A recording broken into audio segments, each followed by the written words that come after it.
Fang Xing hampir melarikan diri dengan tergesa-gesa, terbang di atas awan tanpa menoleh ke belakang. Seolah tak tahan mendengar lolongan kesakitan naga merah itu lagi, dan seolah mengkhawatirkan sesuatu, ia nyaris mengabaikan segalanya dan hanya ingin terbang keluar dari tempat berkumpulnya klan hentian secepat mungkin. Namun, saat ia hendak terbang keluar dari gerbang di pintu masuk tempat berkumpulnya klan hentian, tiba-tiba awan membubung dengan cepat ke langit di bawahnya. Di atas awan itu berdiri seseorang dengan wajah muram. Itu adalah Hen Tianxing. Xing Fang, berhenti, ada sesuatu yang ingin kukatakan padamu. Hen Tianxing tidak lagi memiliki kesombongan seperti saat pertama kali bertemu, juga tidak memiliki kebencian seperti yang ditunjukkannya kemudian. Wajahnya muram dan sedikit lesu. Dia telah berganti pakaian wanita dan berdiri dengan tenang di atas awan, menunggu Fang Xing berbalik. Dalam hatinya, dia juga sangat rumit dan kewalahan. Dia tidak tahu harus mulai dari mana dan hanya menunggu Fang Xing berbalik. Namun, yang mengejutkannya, Fang Xing tampaknya sama sekali tidak mendengar kata-katanya. Dia terbang secepat kilat dan terbang sejauh 4 atau 5 mil dalam sekejap. Kau mengabaikanku. Setelah Hen Tianxing mengetahui hal ini, dia tampak sangat dirugikan, dan tiba-tiba menyerbu ke atas awan dengan penuh kebencian. Dasar orang menyebalkan, aku memanggilmu, berhenti. Dia mengejarnya sambil berteriak, namun Fang Xingyun melaju kencang sekali, sehingga dalam sekejap dia menghilang tanpa jejak. Tuanku, apa yang terjadi? Seseorang muncul dari samping. Dia mengenakan kemeja kuning dan memiliki tingkat kultivasi inti emas. Dia tidak lain adalah Huang Yan Zhenren, pemuja tingkat menengah klan. Dia telah melihat Hen Tianxing tumbuh sejak dia masih kecil, dan setara dengan pelindung Hen Tianxing. Ketika Fang Xing dan Hen Tianxing pertama kali bertemu, dia juga berada di sisinya. Pada saat ini, dia telah diperintahkan untuk menjaga lebih dari 10 mil jauhnya dari tempat berkumpulnya klan untuk mencegah kecelakaan, tetapi dia kebetulan melihat pemandangan ini. Tuan Huang, kemarilah dan bantu aku menangkap orang menyebalkan itu. Ketika Hen Tianxing melihat Huang Gongfeng, dia langsung berteriak cemas bahwa dia tidak dapat mengejar orang itu, tetapi Huang Gongfeng, dengan tingkat kultivasi inti emasnya, pasti dapat mengejarnya. Huang Gongsheng juga pernah melihat Fang Xing pergi dengan menunggangi awan. Ia merasa canggung saat melihat Hen Tianxing ingin mengejarnya. Namun, ia pernah mendengar tentang hubungan gelap antara Hen Tianxing dan Fang Xing. Ia berkata dengan susah payah, Tuanku, jangan salahkan aku karena kepo. Gongsheng Xing ini telah memberikan banyak kontribusi bagi klan. Ia juga melihat penyamaran Suzaku dan memberikan kontribusi besar. Ia sangat dihargai oleh Gongsheng yang agung. Tuanku, Anda seharusnya tidak berdebat dengannya. Hen Tianxing menghentakkan kakinya dan berkata, siapa bilang aku ingin berdebat dengannya? Aku ingin mengejar orang menyebalkan ini dan bertanya padanya. Aku berinisiatif untuk berbicara dengannya, tetapi dia berpura-pura dan bahkan berani mengabaikanku. Bawa aku untuk mengejarnya. Huang Gongfeng sedikit terkejut, tetapi dia mendengar sesuatu yang berbeda dari apa yang dia katakan, dan mengangguk cepat, saya mengerti.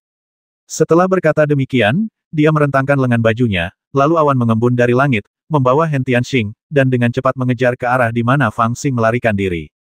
Namun, Fang Xing penuh dengan pikiran dan terbang cepat di atas awan, tetapi tiba-tiba jantungnya berdebar kencang.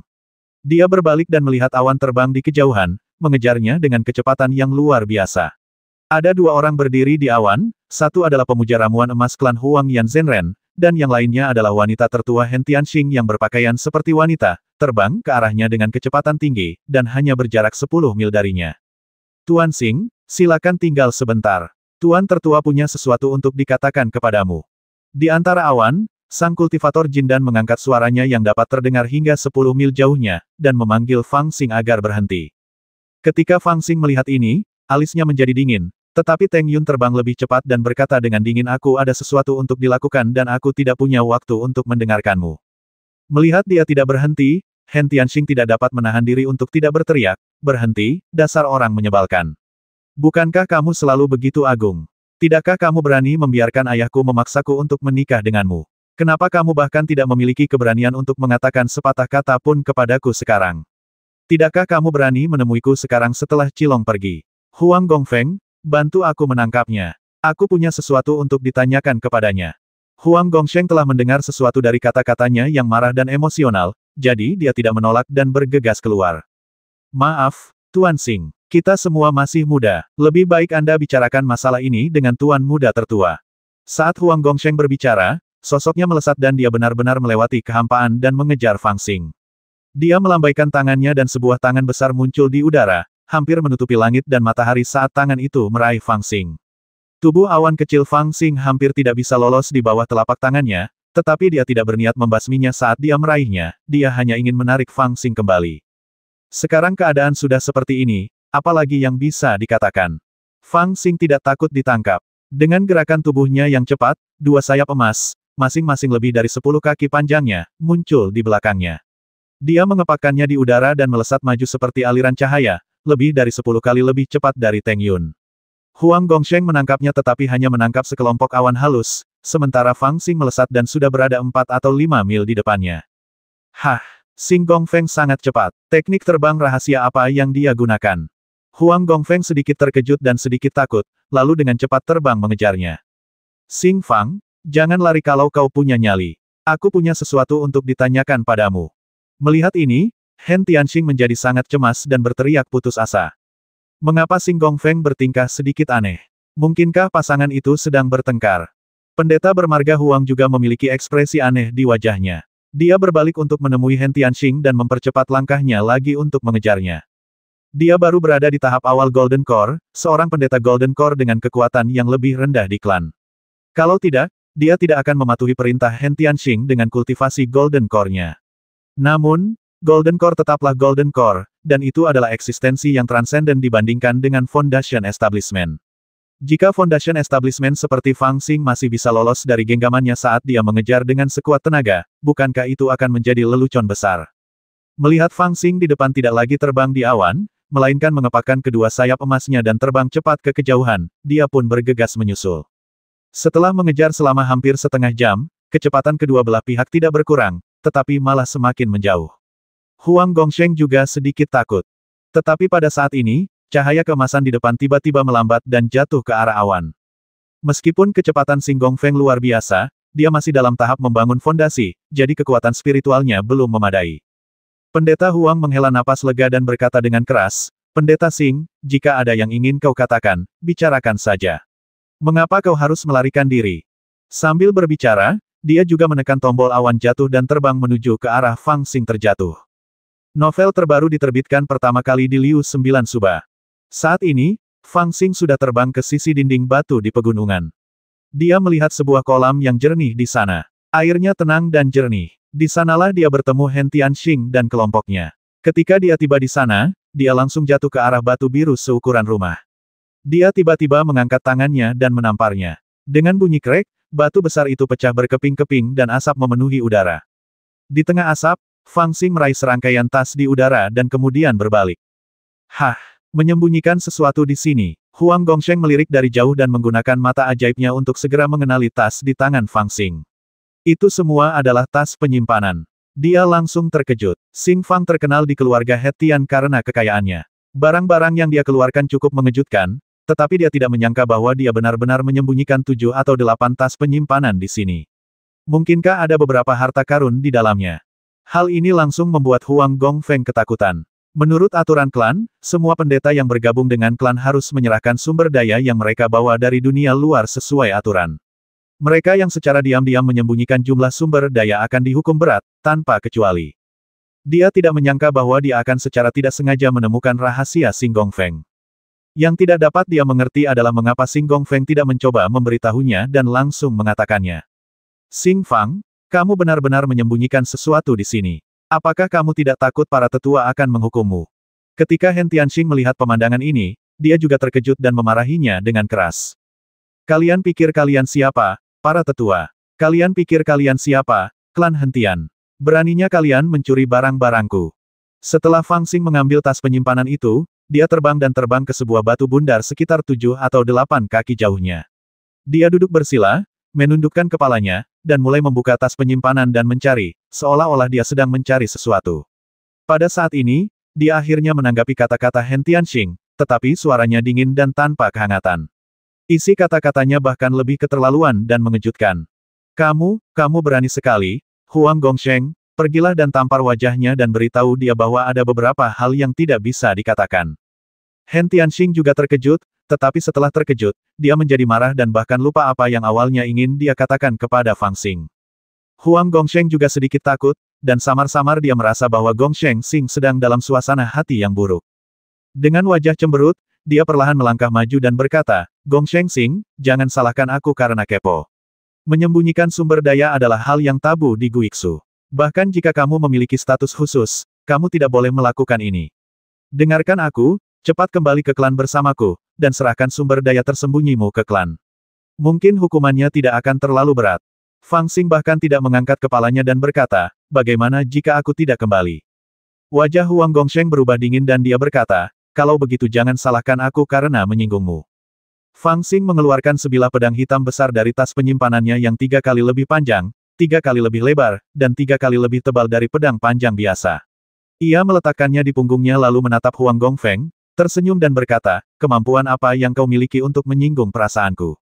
Penghinaan ini membuat Huang Gongfeng sedikit marah, dan dia berkata dengan suara dingin, Gongfeng Xing, aku pikir kamu dihargai oleh pemimpin klan, dan aku telah mengatakan segala macam hal baik kepadamu, tetapi kamu seharusnya tidak terlalu merajalela dan memaksaku untuk mengambil tindakan. Aku baru saja mengamati gerakan tubuhmu, yang tampaknya merupakan metode klan Ibel. Itu memang tidak dapat diprediksi dan berubah-ubah. Namun, bagaimanapun juga aku adalah seorang kultivator Jindan. Jika aku mengambil tindakan, kamu tidak akan dapat menahannya dengan kekuatanmu. Haha, Fang Xing tertawa terbahak-bahak setelah mendengar ini, dan perlahan berdiri dari batu besar. Dia memasukkan 7 atau 8 kantong penyimpanan ke dalam pelukannya, menatap Huang Gongfeng dengan tatapan bercanda, dan berkata, aku seorang pejuang, dan aku paling jago menggunakan yang lemah untuk mengalahkan yang kuat. Ketika aku berada di level ke-7 gerakan spiritual, aku membasmi seorang kultivator gerakan spiritual level 9. Ketika aku berada di tahap tengah pembangunan fondasi, aku membasmi seorang kultivator fondasi tahap akhir, dan membasmi puluhan ramuan emas dalam satu gerakan. Sekarang, aku telah mencapai kesempurnaan besar pembangunan fondasi, dan kekuatanku telah meningkat berkali-kali lipat. Beraninya kau pamer di hadapanku dengan ramuan emas kelas 2. Di akhir ucapannya, tiba-tiba aura pembasmi berkelebat di tubuhnya hari ini, aku ingin menghancurkan klan hentian. Pertama, aku akan menggunakan ramuan emasmu untuk berkorban demi pedang. Apa yang diwariskan embrio pedang hitam kepada Fang Xing bukanlah teknik pedang terbang kuno, tetapi cara membasmi yang mendalam dan misterius. Atau dengan kata lain, ini hanyalah serangkaian metode pembasmian yang disiapkan untuk pemenggal kepala. Ketika embrio pedang hitam mengajarkan metode ini kepada Fang Xing ketika dia akan menyelamatkan Tai Rukuang, mungkin dengan makna yang begitu dalam. Namun, ketika membasmi Huang Fudaoshi, keterampilan tak bernama Fang Xing belum sepenuhnya berkembang. Dia hanya menggunakan sebagian kecil dari metode tersebut dan lebih mengandalkan keberanian dan kemampuan beradaptasinya sendiri. Baru sekaranglah dia benar-benar melepaskan kekuatan seni bela diri yang tidak disebutkan namanya ini. Suatu metode pembasmian, suatu metode yang bahkan dapat mengubah pertarungan tatap muka menjadi situasi pembasmian. Dalam rangkaian keterampilan ini, ada teknik yang disebut menyembunyikan napas, yang telah dipahami secara ekstrim. Menurut gadis teratai, teknik ini bahkan dapat menyembunyikan rahasia surga. Bahkan seorang kultivator jiwa baru lahir tidak akan dapat menemukan Fang Xing. Meskipun Fang Xing hanya mengolahnya hingga tingkat keberhasilan yang kecil, itu sudah cukup untuk menghindari indera spiritual Huang Gongfeng. Ketika dia melakukan teknik ini untuk menyembunyikan napasnya, dia menghilang ke Huang Gongfeng. Anak guk-guk itu menggangguku. Huang Gongsheng terluka parah akibat serangan Fang Xing yang tiba-tiba dan serangkaian serangan. Dia bukan praktisi bela diri dan cukup lemah dalam pertarungan jarak dekat. Selain itu, gerakan tubuh Fang Xing yang aneh dan metode pembasmian yang ganas telah membuatnya takut. Dia lengah dan menderita luka yang tak terhitung jumlahnya di sekujur tubuhnya.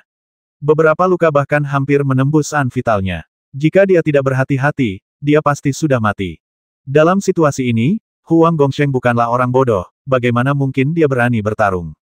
Dengan suara gemuruh, kilatan cahaya bersinar di sekelilingnya, dan berubah menjadi kekuatan tumbukan yang menyapu ke segala arah seolah-olah dia mempertaruhkan nyawanya.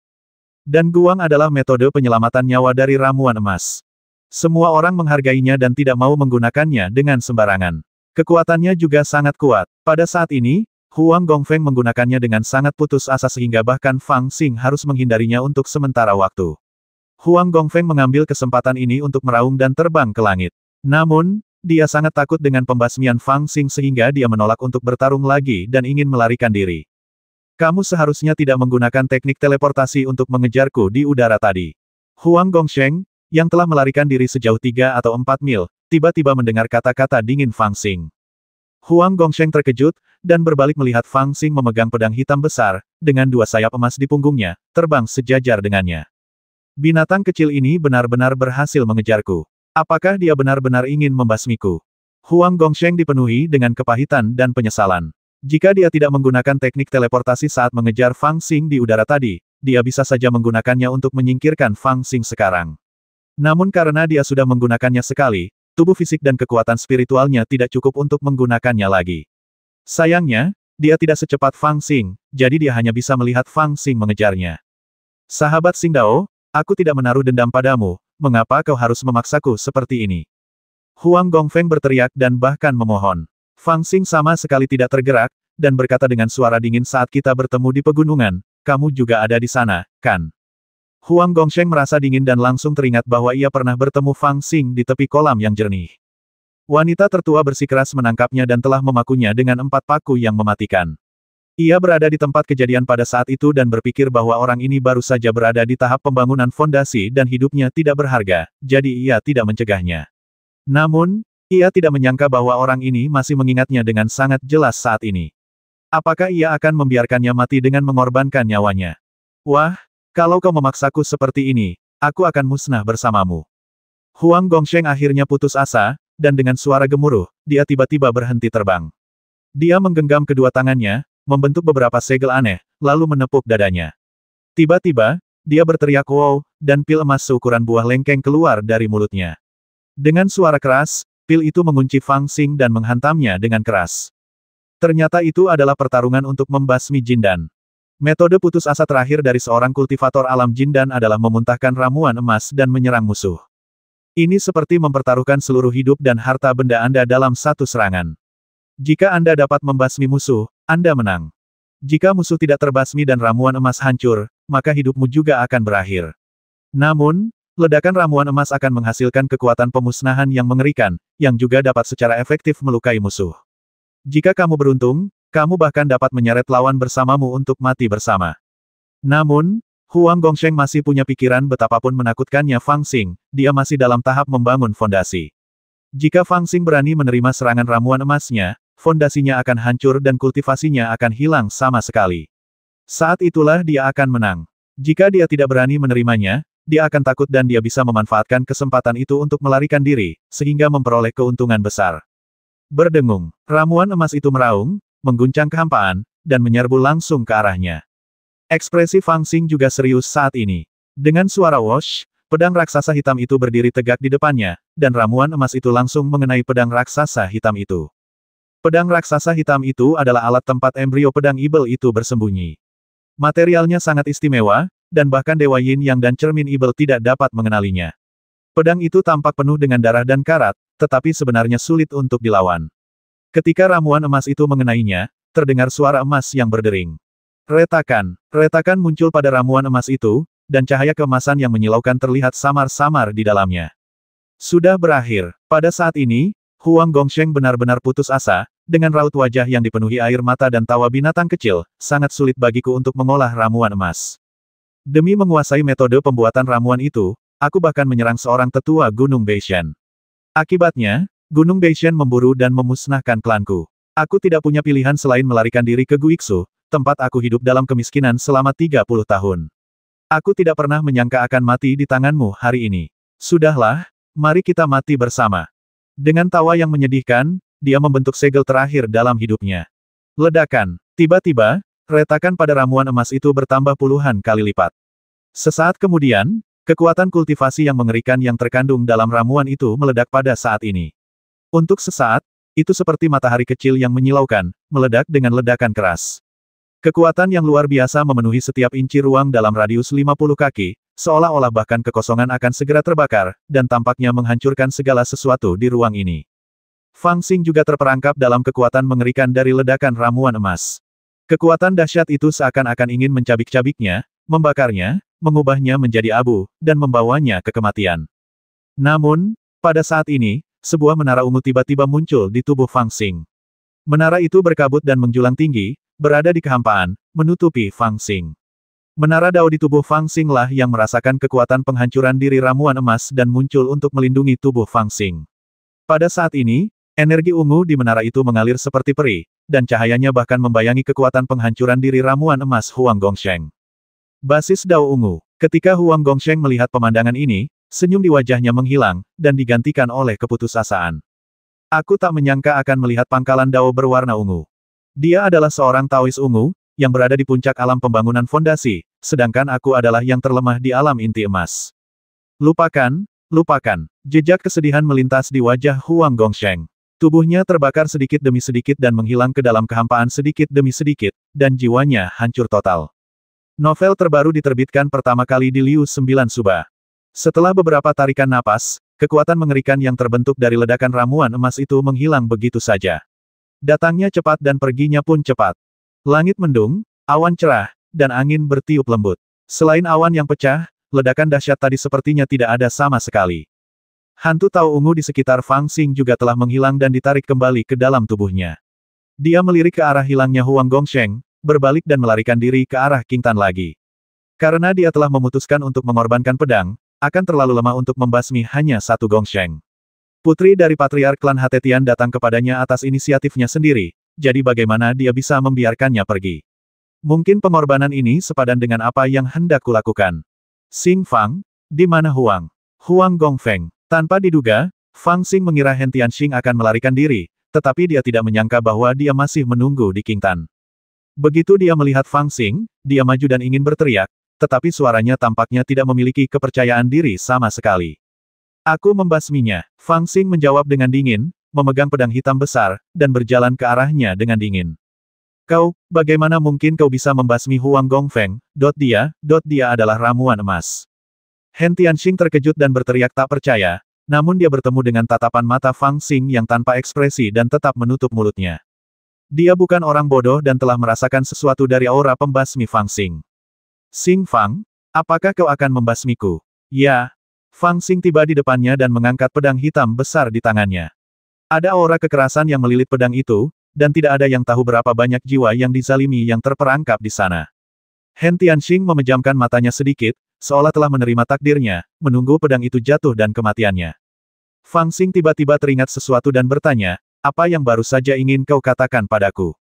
Hen Tianxing menghela napas panjang, membuka matanya, dan berkata lembut dengan suara gemetar, ayah datang menemuiku tadi malam dan berbicara lama sekali, ingin aku setuju untuk menikahimu.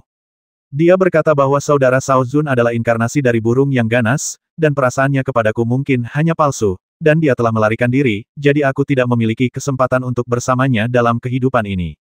Hanya menikahimu adalah pilihan yang paling tepat bagiku. Aku ingin memberitahumu bahwa aku sama sekali tidak menyukaimu, aku bahkan membencimu, dan aku bahkan sedikit takut padamu.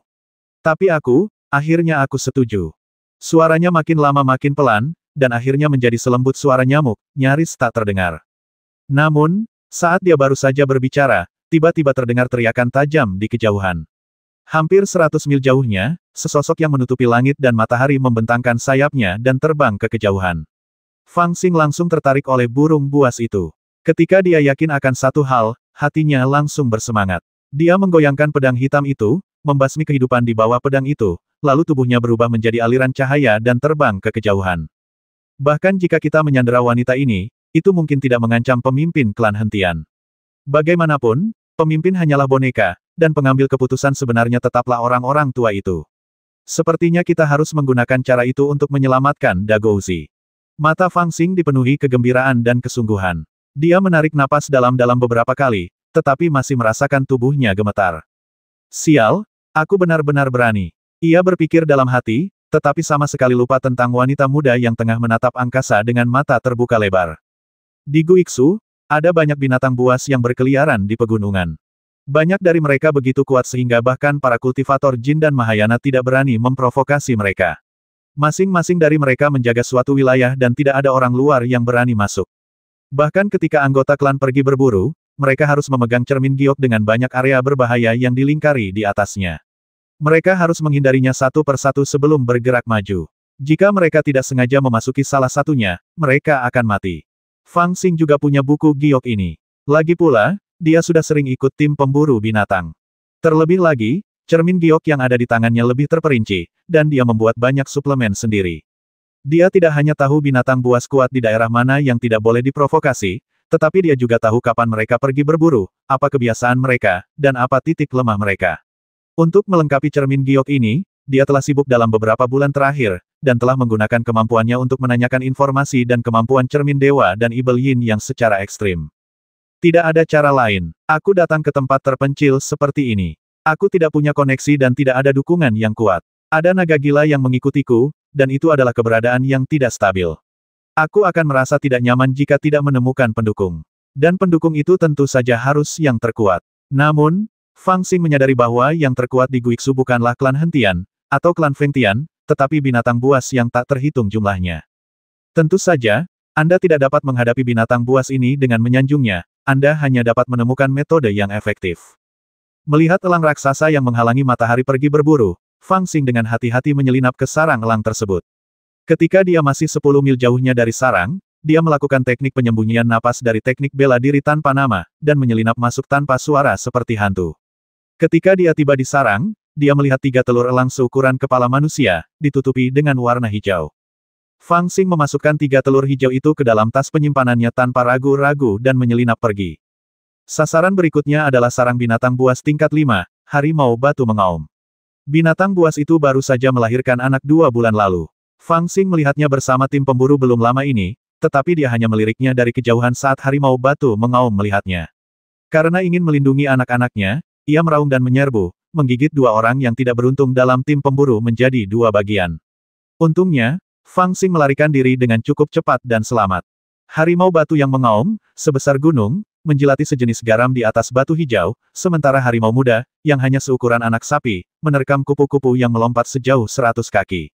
Fang Xing menggunakan teknik napas tersembunyi secara ekstrim, menyelinap ke arah harimau muda itu, dan sementara harimau raksasa itu tidak memperhatikan, ia meraih kepala harimau muda itu, mencekiknya dengan pil napas penyu, dan memasukkannya ke dalam kantong penyimpanan. Harimau batu yang sedang menjilati garam hijau dengan penuh semangat, tiba-tiba merasakan sesuatu. Ketika menyadari anaknya telah pergi dan ikatan kuat antara induk dan anaknya tidak dapat dirasakan jejaknya, harimau batu yang mengaum itu menjadi gila dan mengaum di pegunungan. Di pegunungan dan hutan, Fang Xing mengaktifkan teknik nafas tersembunyi, terbang, berlari, dan mencuri di hutan. Kristal merah terbaik dari tempat kalajengking raksasa berekor darah tidur. Ganoderma hijau api giok dijaga oleh ular piton monster bertanduk 1. Tongkat raksasa kera ganas Tongbi. Setiap pencurian pasti merupakan kemenangan. Meskipun binatang buas memiliki kekuatan besar, mereka bukanlah manusia. Mereka tidak mengerti batasan susunan sihir dan tidak pandai menyembunyikan sesuatu. Dengan teknik penyembunyian napas, sangat mudah untuk mencuri barang-barang mereka setelah menguasai pola dan karakteristik gerakan mereka. Namun, risikonya sangat besar. Jika mereka mencium sedikit saja baunya, 10 orang saja akan mati. Satu-satunya hal yang dapat diandalkannya adalah teknik menyembunyikan napas, itulah sebabnya Fang Xing telah berlatih dengan tekun selama beberapa bulan terakhir.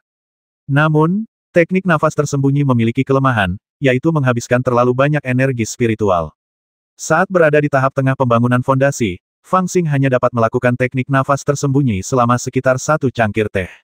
Sekarang fondasinya telah sepenuhnya dibangun, energi spiritualnya telah melonjak, tetapi melakukan teknik nafas tersembunyi secara terus-menerus juga menghabiskan banyak energi spiritual. Terlebih lagi, dalam proses mencuri harta karun dari binatang buas, ia harus melakukan perjalanan dengan terbang di atas awan dan berpacu dengan waktu. Dia harus berlari, karena dia tahu bahwa setiap jam yang ditundanya akan membuat guk-guk besar itu semakin menderita. Jika dia gagal mencapai tujuan yang ditentukan dalam waktu 18 jam, dia dapat kembali dan mengambil tubuhnya. Oleh karena itu, ia tidak dapat beristirahat dan harus menggertakkan giginya untuk bertahan. Dari waktu ke waktu, ia mengeluarkan berbagai ramuan spiritual dan memasukkannya ke dalam mulutnya untuk dikunyah guna mengisi kembali energi spiritualnya. Namun, akibat dari bertahan adalah nasib buruk. Ketika akhirnya ia mencoba mencuri madu dari sarang lebah beracun berekor ungu, teknik penyembunyian napasnya terganggu. Sarang lebah beracun menyerbu dan menyengat kepala Fang Xing, meninggalkan benjolan besar. Ia melarikan diri sambil melolong, dan ketika ia menyelamkan kepalanya ke kolam yang jernih dan menghindari kejaran lebah beracun, ia mendongak dan melihat seekor buaya raksasa berekor 3 yang telah ia takuti. Fang Xing sangat kesakitan, kepalanya penuh benjolan. Jika bukan karena fisiknya yang sangat kuat, dia pasti sudah mati karena keracunan sekarang. Bagian pantatnya yang digigit buaya raksasa berekor 3 itu sangat menyakitkan. Penghiburannya adalah saat dikejar buaya raksasa berekor 3, Fang Xing telah menggunakan teknik nafas tersembunyi secara paksa dan bahkan mencuri sebutir telur dari buaya raksasa itu. Malam itu, hutan Guiksu, terutama hutan di sekitar tempat berkumpulnya klan hentian, sedang kacau karena seorang pencuri kecil yang penuh kebencian. Dia akan menyinggung siapapun yang tidak mudah disinggung. Binatang-binatang buas yang marah meraung dan menyerbu wilayah binatang buas lainnya, berkelahi dan saling menyerang. Raungan itu langsung membumbung ke langit. Pertarungan berdarah dan brutal itu tampak nyata. Lapisan aura pembasmi yang tidak menyenangkan menyelimuti seluruh hutan. Hari ini bukan hari bulan darah, mengapa binatang buas begitu ganas? Di tempat berkumpulnya suku hentian, beberapa pendeta yang bertugas menjaga jalan menuju gunung dan hutan saling bertanya dengan gugup. Jangan pedulikan dia. Dalam situasi ini, bahkan para pendeta kepala tidak berani keluar untuk menyelidiki. Apa yang perlu kita khawatirkan? Selain itu, ada sesuatu yang penting terjadi di suku sekarang, dan para tetua sedang sibuk. Mereka tidak akan menanggapi jika kita melaporkannya sekarang. Mari kita buka susunan ilusi dengan cepat. Kita hanya bisa menutupi napas anggota suku sekarang. Jika gelombang binatang buas muncul dan mereka terpikat ke tempat berkumpul, kita akan tamat. Para biksu yang berpengalaman dan bijaksana semuanya merasakan sedikit panik, dan mereka tidak ragu untuk menghabiskan sejumlah besar batu roh untuk mengaktifkan formasi ilusi pertahanan. Mereka hanya bisa mengaktifkan susunan ilusi untuk menipu indera nafas para binatang buas, karena di bawah serangan begitu banyak binatang buas yang kuat, setiap anggota klan Hatetian tahu bahwa susunan pertahanan klan tidak akan mampu menahannya sama sekali. Setelah susunan ilusi diaktifkan, seluruh tempat berkumpulnya klan Hatetian terperangkap oleh lapisan pelindung tak kasat mata yang besar di tengahnya. Dengan penghalang susunan ilusi, napas manusia di tempat berkumpulnya klan Hatetian berkurang hingga ke tingkat yang sangat lemah. Sedikit vitalitas manusia ini tidak akan menarik perhatian binatang buas gila. Jika tidak, jika binatang buas tertarik ke sini, bahkan para tetua klan tidak akan mampu menahannya. Hei, apakah ada seseorang yang datang dari kejauhan? Tidak lama setelah susunan sihir itu terbuka, salah satu penjaga melihat seorang kultivator di kejauhan, terbang ke arah mereka dengan cara yang bengkok di atas pedang terbang. Tampaknya kekuatan spiritualnya telah habis dan dia bahkan tidak bisa naik ke awan. Dia hanya bisa mengandalkan metode terbang paling dasar ini untuk bepergian. Dia gemetar saat terbang, dan tampaknya dia tidak bisa mengendalikan pedang itu lagi. Darah menetes di tanah. Ya dewa, apa-apaan ini? Ketika lelaki itu muncul di hadapan mereka, para pengawal itu semakin terkejut. Mereka melihat kepala lelaki itu bengkak seperti kepala Nangui, dengan benjolan-benjolan besar di sekujur tubuhnya akibat sengatan lebah beracun, dan tubuhnya berlumuran darah. Luka-lukanya mengerikan dan darah mengalir deras. Di bahunya, ia membawa sebilah pedang hitam besar, dan pedang itu juga berlumuran darah. Tampaknya ia telah mengalami banyak pertempuran dan nyaris tidak bisa hidup kembali. Ini aku, Xing Fang. Orang itu tiba di depan susunan ajaib dan melemparkan sebuah token. Jadi itu Xing Gongfeng. Novel terbaru diterbitkan pertama kali di Liu 9 Suba. Orang-orang yang menjaga formasi tidak berani menyinggung orang populer di klan. Pemimpin kecil di antara para penjaga telah mendengar samar-samar bahwa Xing Gongfeng tampaknya baru saja melakukan hal besar dan menawarkan naga merahnya kepada klan. Sekarang seluruh klan hentian harus berutang budi padanya. Setelah memeriksa tokennya, mereka buru-buru membuka formasi ilusi dan menyambutnya masuk. Mereka bahkan tidak berani bertanya kepadanya bagaimana dia berakhir seperti ini. Panggilan. Setelah memasuki susunan ilusi, Fang Xing juga menghela napas panjang. Dia berhenti dan menelan beberapa pil, membiarkan tubuh ini memurnikan dirinya sendiri. Dia berjalan cepat menuju klan, mengabaikan tatapan bingung atau terkejut dari orang-orang di sekitarnya. Meskipun dia tidak mengendarai awan, dia masih kuat dan berjalan dengan langkah besar. Segera dia menghilang. Pendeta Xinggong ini begitu sombong, dia bahkan tidak mengatakan sepatah kata pun kepada kita. Dia akan segera menjadi menantu ketua klan. Mengapa dia peduli dengan kita, rakyat jelata? Menantu laki-laki yang menunggangi naga. Aku membelinya dengan naga merah milikku sendiri. Dia bahkan bisa meninggalkan naga sungguhan yang begitu setia. Para penjaga mulai berbicara dengan nada meremehkan dan sarkasme, mereka semua tidak menyukai pria bernama Fang Xing ini. Saat ini, Fang Xing sudah tiba di klan dan melangkah ke gunung yang lebih tinggi di tempat berkumpul. Dia melirik dingin ke arah gunung belakang. Sepertinya ada suara samar auman naga yang datang dari sana. Tatapan matanya tiba-tiba menjadi sangat dingin. Dia duduk bersila, bernapas sebentar, memulihkan sebagian kekuatan spiritualnya, lalu berbalik dan duduk, mengeluarkan semua tas penyimpanan di tangannya. Hehe, saudara Xing Fang, apa yang kamu lakukan di sini? Suara gadis cantik terdengar, dan Hen Tianning yang seperti ibel muncul di samping Fang Xing. Nona kedua, mengapa Anda ada di sini? Fang Xing mendongak untuk menatapnya. Setelah berlatih Qigong dalam waktu yang lama, wajahnya yang bengkak tampak lebih baik dan dia bisa melihat dengan jelas. Oh, saudara Xing Fang, kau tampak sangat menyedihkan sekarang. Apakah kau terluka saat berburu naga merah? Hen Tianning tersenyum dan menatap Fang Xingdao dengan tatapan menggoda. Fang Xing mengangguk dan mendesah, ya, perjalanan berburu ini tidak mudah. Hen Tianning terkekeh dan berkata, aku tahu para pendeta kepala sedang membantai naga di gunung belakang.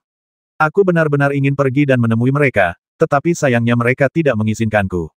Aku ingin mencari adikku dan mempermainkannya, tetapi aku tidak tahu kemana dia pergi. Oh, seseorang mengatakan mereka pergi untuk mencarimu. Apakah kamu melihatnya? Lupakan saja, tiba-tiba aku tidak ingin mencarinya lagi. Hei, saudara Xing Fang, apa yang ada di tasmu? Hen Tianning, yang terus mengoceh, tiba-tiba berhenti bicara dan menatap Fang Xing dengan rasa ingin tahu sambil mengeluarkan berbagai barang dari tas penyimpanan satu persatu. Ada anak harimau yang tampak mati, Ganoderma lucidum hijau, telur burung sebesar kepala manusia, batu kristal sepanjang lengan manusia yang memancarkan cahaya merah terang di senja hari. Bahkan ada madu yang mengeluarkan bau manis yang kuat. Fang Xing membereskan semua barangnya, lalu menatap Hen Tianning dan berkata sambil tersenyum, apakah kamu tidak suka melihat orang membantai binatang buas?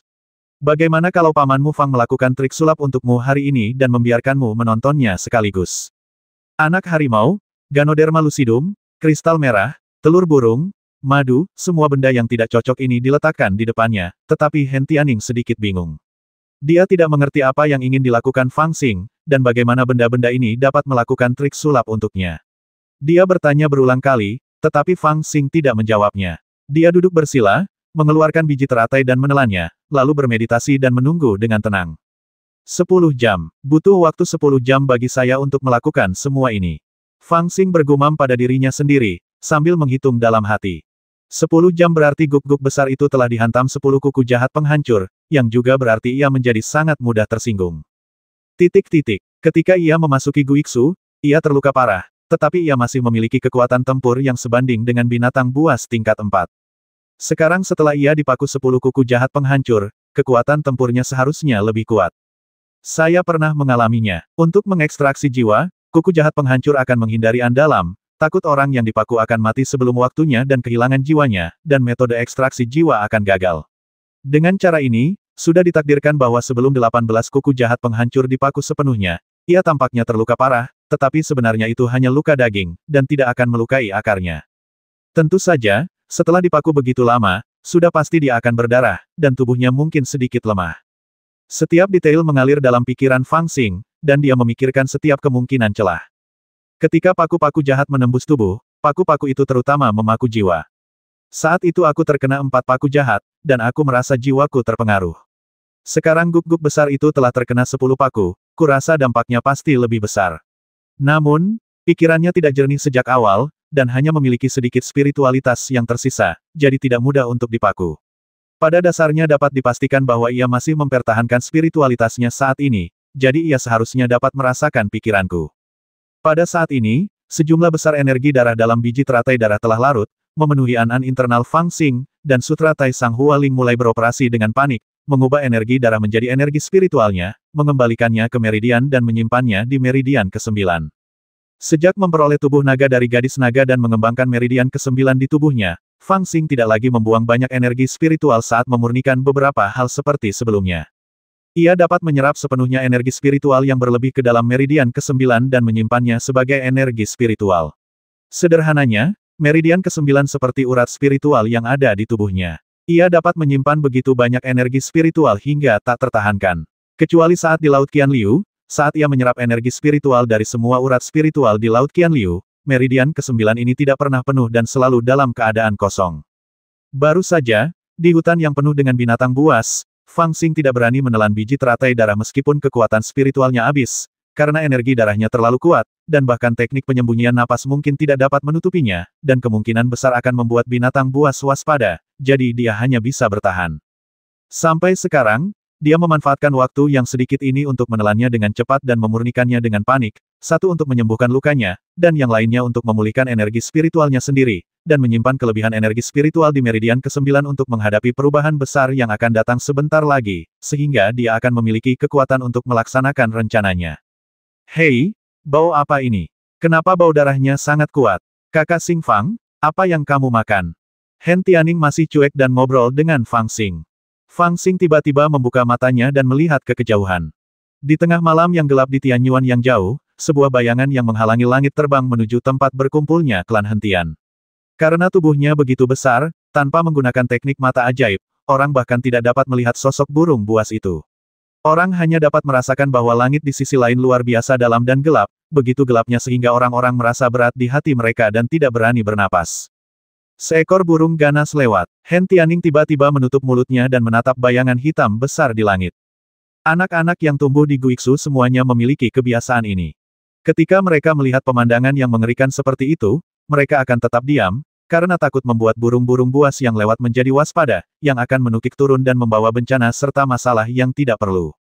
Tentu saja, pada kenyataannya, kekhawatiran ini tidak ada. Belum lagi perlindungan dari susunan sihir, bahkan jika tidak ada perlindungan, suara mereka sangat lemah sehingga burung-burung buas tidak dapat mendengar mereka.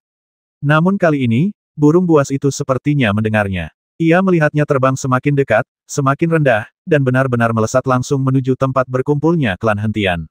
Hentian Ning terkejut dan hampir tidak percaya dengan apa yang dilihatnya. Tiba-tiba, seolah teringat sesuatu, ia tiba-tiba menundukkan kepalanya dan melihat telur burung biru muda yang diletakkan Fang Xing di depannya. Kamu, apa yang sebenarnya telah kamu lakukan? Hen Tianning menatap Fang Xing dengan suara gemetar. Senyum mulai muncul di wajah Fang Xing, dan matanya mulai bersinar. Sesaat kemudian, dia tiba-tiba tertawa terbahak-bahak, melompat berdiri, menghunus pedang hitam besarnya, berdiri dengan anggun di puncak gunung, melambaikannya ke arah kaki gunung, dan berteriak semua orang dari klan hentian, dengarkan aku, belum pernah ada seorang pun yang berani mencuri barang-barangku, tetapi kalian berani mengambil guk-guk besarku, kalian sangat berani, hari ini aku membawa orang-orangku untuk menghancurkan seluruh klan kalian. Ketika dia berteriak, dia mengerahkan seluruh kekuatan spiritualnya, dan gelombang suara bergulung-gulung, dan suara itu menyebar hingga 10 mil jauhnya. Hen Tianning bahkan lebih tertegun. Melihat orang yang mengangkat pedang hitam dan berteriak liar itu, pedang di tangannya memantulkan burung ganas sebesar gunung di kejauhan. Sepertinya dia benar-benar memegang pedang dan memanggil burung hitam ganas itu untuk membalas dendam pada klan hentian. Tentu saja, secara praktis, ini memang dipanggil olehnya. Terjadi pertarungan terus-menerus antara binatang buas di pegunungan dan hutan. Kamu memakan anak-anakku, aku mencuri telurmu, jadi binatang buas sangat waspada. Selain itu, binatang buas memiliki garis keturunan khusus dan memiliki induksi yang kuat di antara satu sama lain. Bahkan jika mereka dipisahkan oleh susunan ilusi, mereka masih dapat merasakannya. Kecuali mereka ditempatkan di tas penyimpanan dan dipisahkan dari langit dan bumi, mereka dapat sedikit terhalang. Dan sekarang, Fang Xing menaruh begitu banyak barang di puncak gunung, yang mana itu sama saja dengan memberitahu dunia luar bahwa binatang buas yang sudah gila, anak-anakmu dan harta bendamu, bahkan makanan kesukaanmu, sekarang ada di sini, datanglah dan ambillah jika kau punya nyali. Oh tidak, ada burung ganas yang menyerang, cepat sembunyi. Para anggota klan hentian yang berjaga tentu saja melihat burung buas di langit itu mempunyai niat jahat dan segera membunyikan alarm. Sesaat, tempat berkumpulnya klan menjadi kacau. Puluhan sosok terbang ke udara. Mereka semua adalah pendeta klan, tetapi sebagian besar dari mereka berada di tahap awal jindan. Tidak ada master sejati yang muncul. Melihat burung ganas itu menyerang, para pendeta juga terkejut. Siapa yang berani memprovokasi keberadaan seperti itu? Mereka berteriak dan tiba-tiba melarikan diri ke segala arah. Aduh, burung buas itu menukik ke bawah, segera mengunci aura, dan melihat pemandangan di puncak gunung. Itu adalah telur burung berwarna hijau, tetapi cangkangnya telah pecah dan putih telurnya berserakan di lantai. Dukun, burung buas itu tiba-tiba menjadi geram dan sambil meraung keras, ia menatap semut-semut yang berterbangan di udara lalu mencengkeramnya dengan satu cakar. Sayap besi itu menyapu, menghancurkan bangunan sepotong demi sepotong, dan beberapa jindan mati di tempat cakar besi itu mencengkeram. Aktifkan formasi, cepat, aktifkan formasi, tidak peduli berapa banyak batu roh yang dikonsumsi, kita harus menahannya. Di tengah kekacauan itu, beberapa orang masih berteriak-teriak, meskipun itu berarti menghabiskan semua persediaan batu spiritual mereka, mereka harus melawan binatang gila ini. Namun tak lama kemudian, mereka putus asa. Novel terbaru diterbitkan pertama kali di Liu 9 Suba. Mengaum, seekor harimau batu raksasa sebesar bukit melompat keluar dari kegelapan dan meraung ke arah cekungan tempat para anggota klan Hatetian berada. Seekor kalajengking yang lebih besar dari seekor gajah merangkak keluar dari dalam tanah, sengatannya yang berbisa menyebar kemana-mana. Seekor buaya raksasa berekor 3 yang gemuk dan ganas menuruni gunung dan merangkak menuju ke arah ini. Sekelompok lebah beracun seukuran kepalan tangan mengaburkan bulan sabit di langit dan terbang menuju klan Hatetian. Hampir semua binatang buas terkuat di area 10.000 mil telah datang. Di masa lalu, klan Hentian tidak akan berani memprovokasi bahkan satu pun binatang buas, karena ini adalah binatang buas tingkat kelima. Ketika mereka mengamuk, bahkan seorang kultivator di tahap Mahayana dari inti emas mungkin tidak dapat melawan mereka. Hanya 2 kultivator di tahap Mahayana dari inti emas yang dapat dipastikan untuk melawan mereka. Tetapi sekarang, begitu banyak dari mereka yang datang sekaligus. Para anggota klan Hentian sudah panik dan kacau. Semua orang menangis dan berteriak putus asa, dan berlarian seperti lalat tanpa kepala. Di tengah kekacauan ini, Fang Xing, yang berjalan sambil memegang pedang hitam besar di tangannya, tampak sangat tenang. Ia berjalan di antara kerumunan yang kacau dan membasmi siapapun yang memiliki kultivasi saat melihatnya. Pada saat yang sama, ia diam-diam mengaktifkan auranya sendiri. Mengapa ada kekacauan seperti ini di depan? Pada saat ini, di gunung belakang tempat berkumpulnya klan Hatetian, 5 kultivator Jin dan Mahayana terkuat dan pemimpin klan Hatetian semuanya ada di sini. Mereka berusaha sekuat tenaga untuk mengendalikan formasi besar, dan di dalam formasi itu ada naga merah yang terkurung di dalam sangkar. Pada saat ini, sangkar itu telah dihancurkan oleh naga merah dan tersebar ke samping, dan mereka hanya dapat mengaktifkan formasi besar yang telah dipersiapkan sebelumnya untuk menekannya. 3 biksu tua di tingkat Jin dan Mahayana bertanggung jawab untuk mengoperasikan formasi dan menekan naga merah, sementara kepala pendeta dan biksu tua lainnya bertanggung jawab untuk memaku-paku penghancur kejahatan ke tubuh naga merah. Mereka juga harus terus-menerus menyuntikkan energi spiritual ke dalamnya untuk mencegah jiwanya rusak. Pada saat ini, kelima biksu itu berkeringat deras, dan beberapa dari mereka bahkan memiliki wajah yang menjadi lebih merah daripada naga merah. Jelas bahwa banyak kultivasi mereka telah dikonsumsi sepanjang hari. Mendengar keributan di depan, pendeta kepala segera berbalik dan berteriak dengan keras. Satu-satunya orang yang tidak memiliki keunggulan adalah kepala klan Hentian. Dia langsung berteriak, "Aku akan pergi dan melihat." Dengan lompatan cepat, dia melompat ke udara, tetapi dia segera kembali, wajahnya tak bernyawa, dan bahkan suaranya bergetar tetua, "Kita dalam masalah besar, gelombang binatang buas tingkat 6, sedang datang." Ah!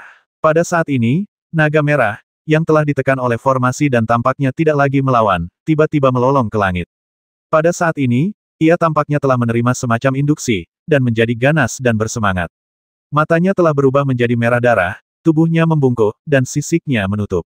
Kekuatan yang tak terlukiskan meledak dari tubuhnya, dan paku-paku yang telah dipaku ke tubuhnya dicabut inci demi inci. Pada saat ini, di dalam hatinya, ada suara yang paling dekat dengannya bergema guk-guk besar, "Aku kembali untuk mencarimu." Cepat tekan itu. Tiba-tiba, naga merah itu memberontak, dan bahkan paku-paku yang telah ditancapkan ke tubuhnya pun dipaksa keluar oleh dagingnya sendiri. Bukankah semua usaha sebelumnya akan sia-sia? Beberapa tetua klan surga kebencian langsung terkejut dan dengan putus asa mengaktifkan formasi untuk menekan naga merah. Pendeta kepala dan kultivator lainnya juga bergegas maju dan menggunakan kekuatan kultivasi mereka untuk memukul balik paku patah yang hendak dipaksa keluar oleh naga merah. Namun, pada saat itu, tiba-tiba terdengar suara cekikikan dari atas kepala mereka, lalu ada sesuatu yang terbang turun. Siapa di sana? Imam kepala sangat terkejut karena ada seseorang yang terbang di atas kepala mereka tanpa suara. Siapakah orang ini? Sebelum dia sempat berpikir, benda-benda di atas kepalanya berterbangan ke bawah. Kepala pendeta tanpa sadar mengayunkan telapak tangannya untuk memukul benda-benda itu, tetapi dia hanya mendengar beberapa retakan dan benda-benda itu hancur berkeping-keping, dan jatuh ke tanah dengan beberapa bunyi, bercampur dengan bau harum. Ketika dia melihat lebih dekat, dia melihat bahwa benda-benda itu adalah beberapa kulit telur yang pecah dan sepotong putih telur yang terguncang dengan kekuatan besar, terciprat kemana-mana. Ketiga penggarap tua yang menjaga formasi itu tidak dapat menghindar dan bahkan terciprat putih telur. "Apakah kamu tidak akan mengendalikan binatang buas itu? Aku yang membawa mereka ke kita." Tiba-tiba, suara dingin terdengar di udara, dan kabut hijau menghilang, menampakkan seorang pria yang sedang menunggangi awan. Dia kurus, membawa pedang hitam besar di bahunya yang 3 kali lebih panjang, 3 kali lebih lebar, dan 3 kali lebih tebal dari pedang biasa. Dia mengenakan jubah abu-abu, dan tampaknya ada darah dan lumpur yang menggumpal di tubuhnya. Wajahnya sedikit bengkak dan memiliki banyak goresan, tetapi senyumnya merajalela dan puas diri, jenis senyum yang akan membuat orang-orang yang tidak menyukainya ingin bergegas dan memukulinya begitu mereka melihatnya. "Orang menyebalkan kecil, apakah kau bertanggung jawab atas semua ini?" Pemimpin klan Hentian sangat marah dan berteriak pada Fang Xing. "Bodoh amat John denganmu, dasar orang menyebalkan besar, dan kalian orang menyebalkan tua. Memangnya kenapa kalau aku yang melakukannya? Beberapa makhluk tua tak tahu malu yang bahkan lebih tua dari kura-kura dan penyu benar-benar mencuri barang-barangku. Aku memberimu saripati roh dan harta karun gunung, tetapi kalian tidak puas. Kalian bahkan ingin mencuri naga merahku. Ini adalah saudara iparku, apa kalian tidak tahu? Beraninya kalian datang untuk merampok. Jika aku tidak menghancurkan seluruh klan hentian hari ini, kurasa kalian tidak tahu berapa banyak mata yang dimiliki Raja Kuda. Masih banyak barang, aku akan memberikannya kepadamu satu persatu. Serangkaian kutukan kasar turun dari udara, dan Fang Xing membutuhkan waktu kurang dari 3 napas untuk menyelesaikan semua kata-katanya. Sesaat, beberapa petani tua di ladang semuanya marah dan cemas. Mereka telah hidup selama hampir 1000 tahun, dan kapan mereka pernah dimarahi seperti ini? Dasar binatang kecil, beraninya kau membawa bencana seperti itu pada klan hentianku. Aku akan membasmimu terlebih dahulu. Pemimpin klan hentian adalah yang pertama bereaksi. Dia meraung dan meraih Fang Xing. Kelima tuan tua itu terlalu sibuk untuk bergerak, jadi dialah satu-satunya yang bisa menghadapi orang menyebalkan kecil ini. Namun, dia tidak menyangka bahwa serangan yang ingin dia tangkap dengan sekuat tenaga justru gagal. Binatang kecil itu melihat kesempatan itu dengan cepat, dan dengan kilatan sayap emas di belakangnya, ia terbang ke dalam kehampaan. Setelah itu, kabut hijau melintas, dan sosoknya telah menghilang. Hanya teriakan keras yang terdengar guk-guk besar, bangun. Mengaum. Naga merah itu sangat gembira saat melihat Fang Xing, seolah-olah semua luka dari 10 paku yang patah telah hilang. Sekarang ia mendengar teriakannya dengan telinganya sendiri, bagaimana ia bisa menahan diri. Ia meraung dan menggoyangkan tubuhnya. Meskipun ia tidak waras dan tidak dapat menggunakan kekuatan dan mantra ilahinya, tubuh naga asli ini tidak dapat diremehkan. Ia bergoyang liar sekarang. Seberapa kuatkah ia? Ketiga kultivator tua yang bertugas mengoperasikan formasi penindasan hampir bersamaan wajahnya memerah, lalu ungu, dan mereka mengerahkan seluruh kekuatan mereka. Namun, pada saat ini, sebelum pemimpin klan hentian dapat dengan hati-hati merasakan kehadiran Fang Xing, dia tiba-tiba mendengar teriakan keras dan angin kencang datang dari atas kepalanya. Seekor burung buas dengan sayap sepanjang puluhan kaki terbang keluar dari belakang gunung. Dengan pandangan tajam ke bawah, dia segera melihat kulit telur yang pecah di tanah dan 3 pembudidaya tua dengan noda putih telur di tubuh mereka. Aduh! Burung buas itu tampaknya telah memastikan siapa musuhnya. Ia menjerit marah dan bulu-bulu di lehernya meledak. Ledakan. Burung buas itu melesat turun tanpa mempedulikan keselamatannya sendiri. Tubuhnya yang besar menukik turun dari langit, dan angin yang kencang mengakibatkan kerikil di bawahnya beterbangan kemana-mana.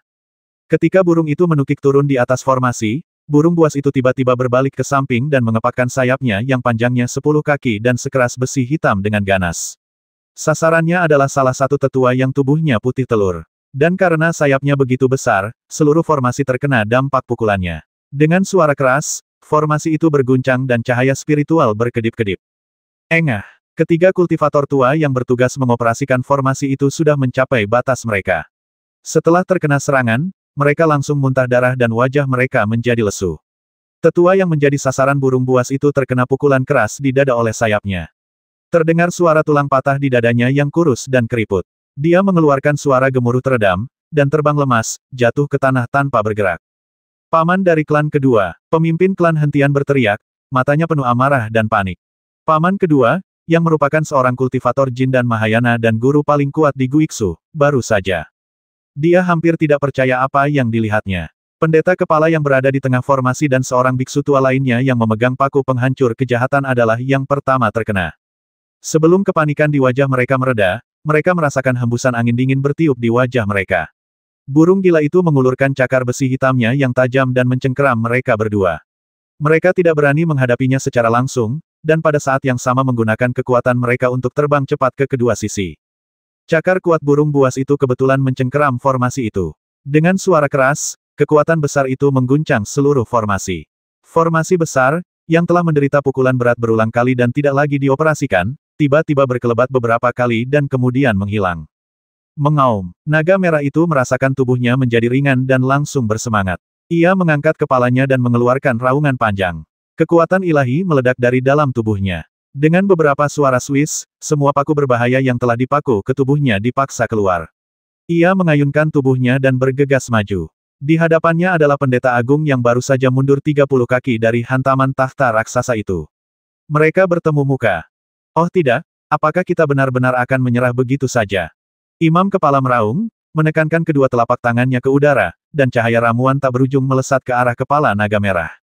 Novel terbaru diterbitkan pertama kali di Liu 9 Suba. Mengaum, naga merah itu tiba-tiba membuka mulutnya lebar-lebar dan menahan napas. Ia menelan pil cahaya yang mengerikan itu dalam sekali teguk. Cahaya itu berputar di dalam perutnya, dan ia membuka mulutnya lebar-lebar lagi. Napas itu berubah menjadi napas naga dan melesat ke arah kepala pendeta seperti pedang terbang. Ledakan, kepala pendeta terkena cahaya ramuan yang ditembakkannya langsung, dan tubuhnya terlempar keluar, dan punggungnya menabrak batu hitam besar sejauh 100 kaki, yang menyebabkan retakan muncul di batu itu, dan kemudian batu itu pecah berkeping-keping tanpa suara. Kepala pendeta sendiri duduk di atas batu yang pecah, tertegun, darah mengalir keluar dari bibirnya, dan tiba-tiba terdengar suara embusan, dan darah menyembur keluar dari mulutnya. Beraninya kau melakukan pembasmian. Dua kultivator tua lainnya dari klan Hettian terbang maju untuk menghentikannya, tetapi naga merah itu berguling, mengerahkan kekuatan puluhan ribu pound. Begitu kekuatan telapak tangan kedua pria itu mengenai naga merah, mereka langsung merasakan pantulan yang kuat. Untuk mengekstraksi jiwa naga merah, mereka telah menghabiskan terlalu banyak kekuatan kultivasi mereka. Pada saat ini, mereka kelelahan baik secara fisik maupun mental, dan dikejutkan oleh kekuatan besar ini, dan segera mundur tanpa sadar. Sua, tetapi pada saat ini, burung buas itu menukik turun lagi, mencengkeram salah satu petani tua dengan dua cakar besinya, dan mematuk yang lain dengan paruhnya. Pantas saja si binatang marah, kedua orang ini berwajah putih telur.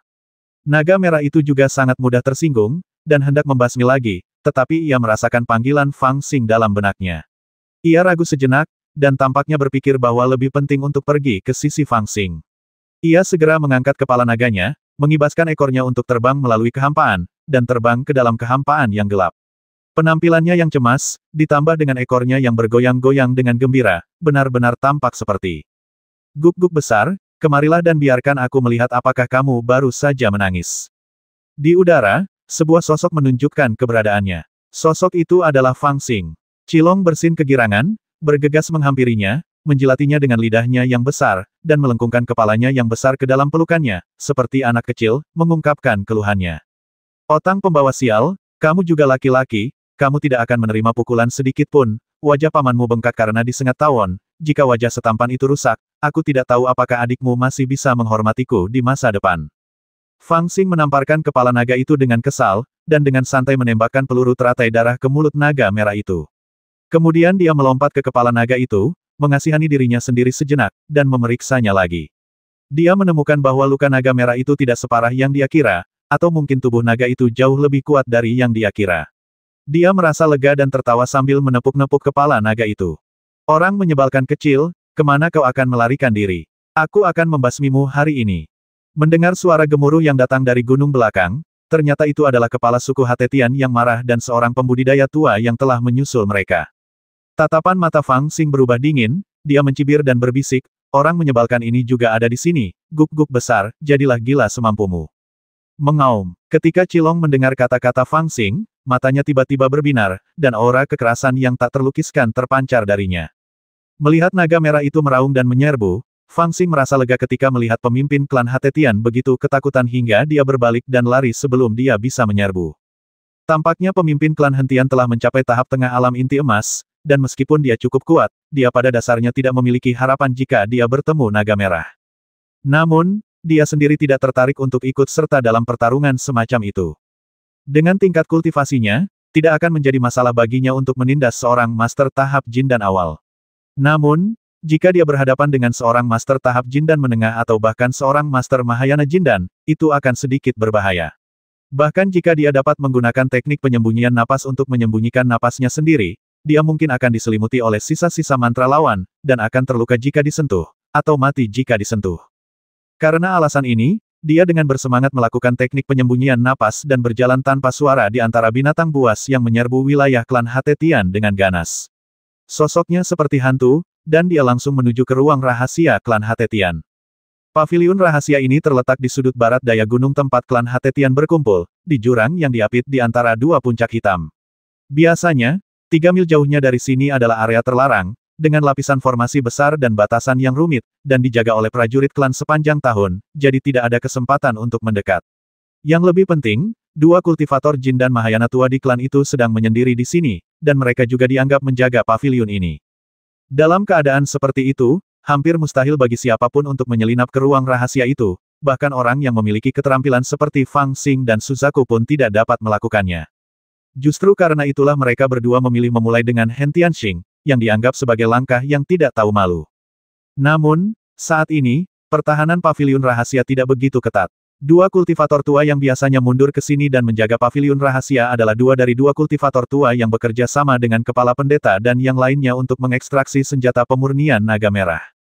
Saat ini, mereka terluka parah dan berada di lingkungan yang berbahaya. Tidak diketahui apakah mereka masih hidup atau mati. Para prajurit klan yang biasanya menjaga paviliun rahasia juga telah bubar sejak lama.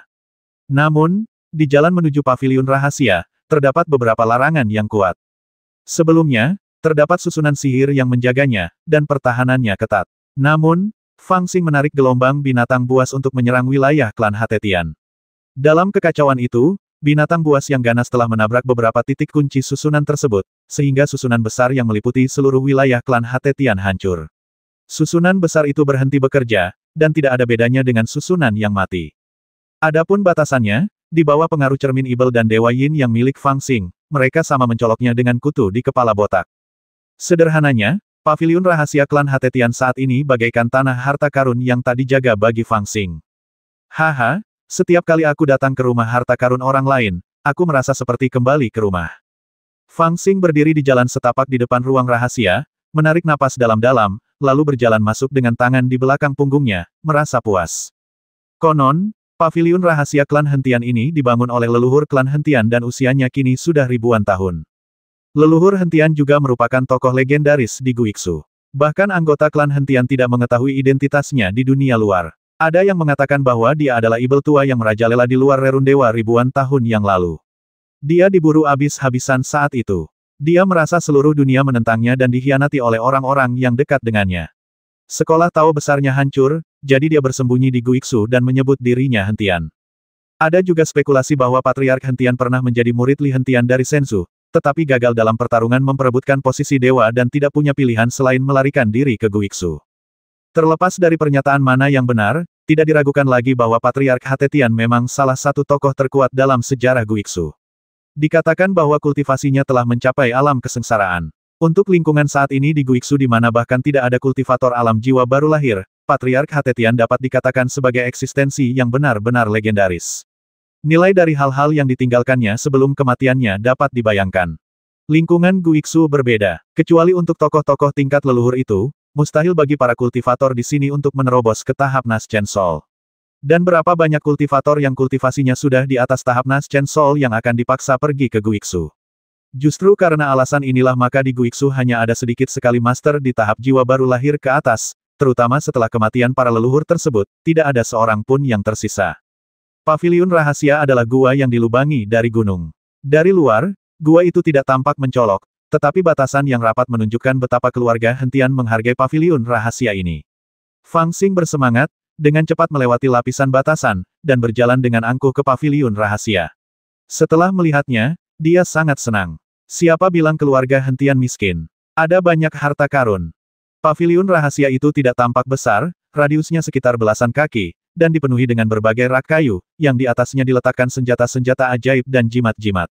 Ini pasti sumber daya yang disumbangkan oleh para penyembah klan Hatetian selama bertahun-tahun.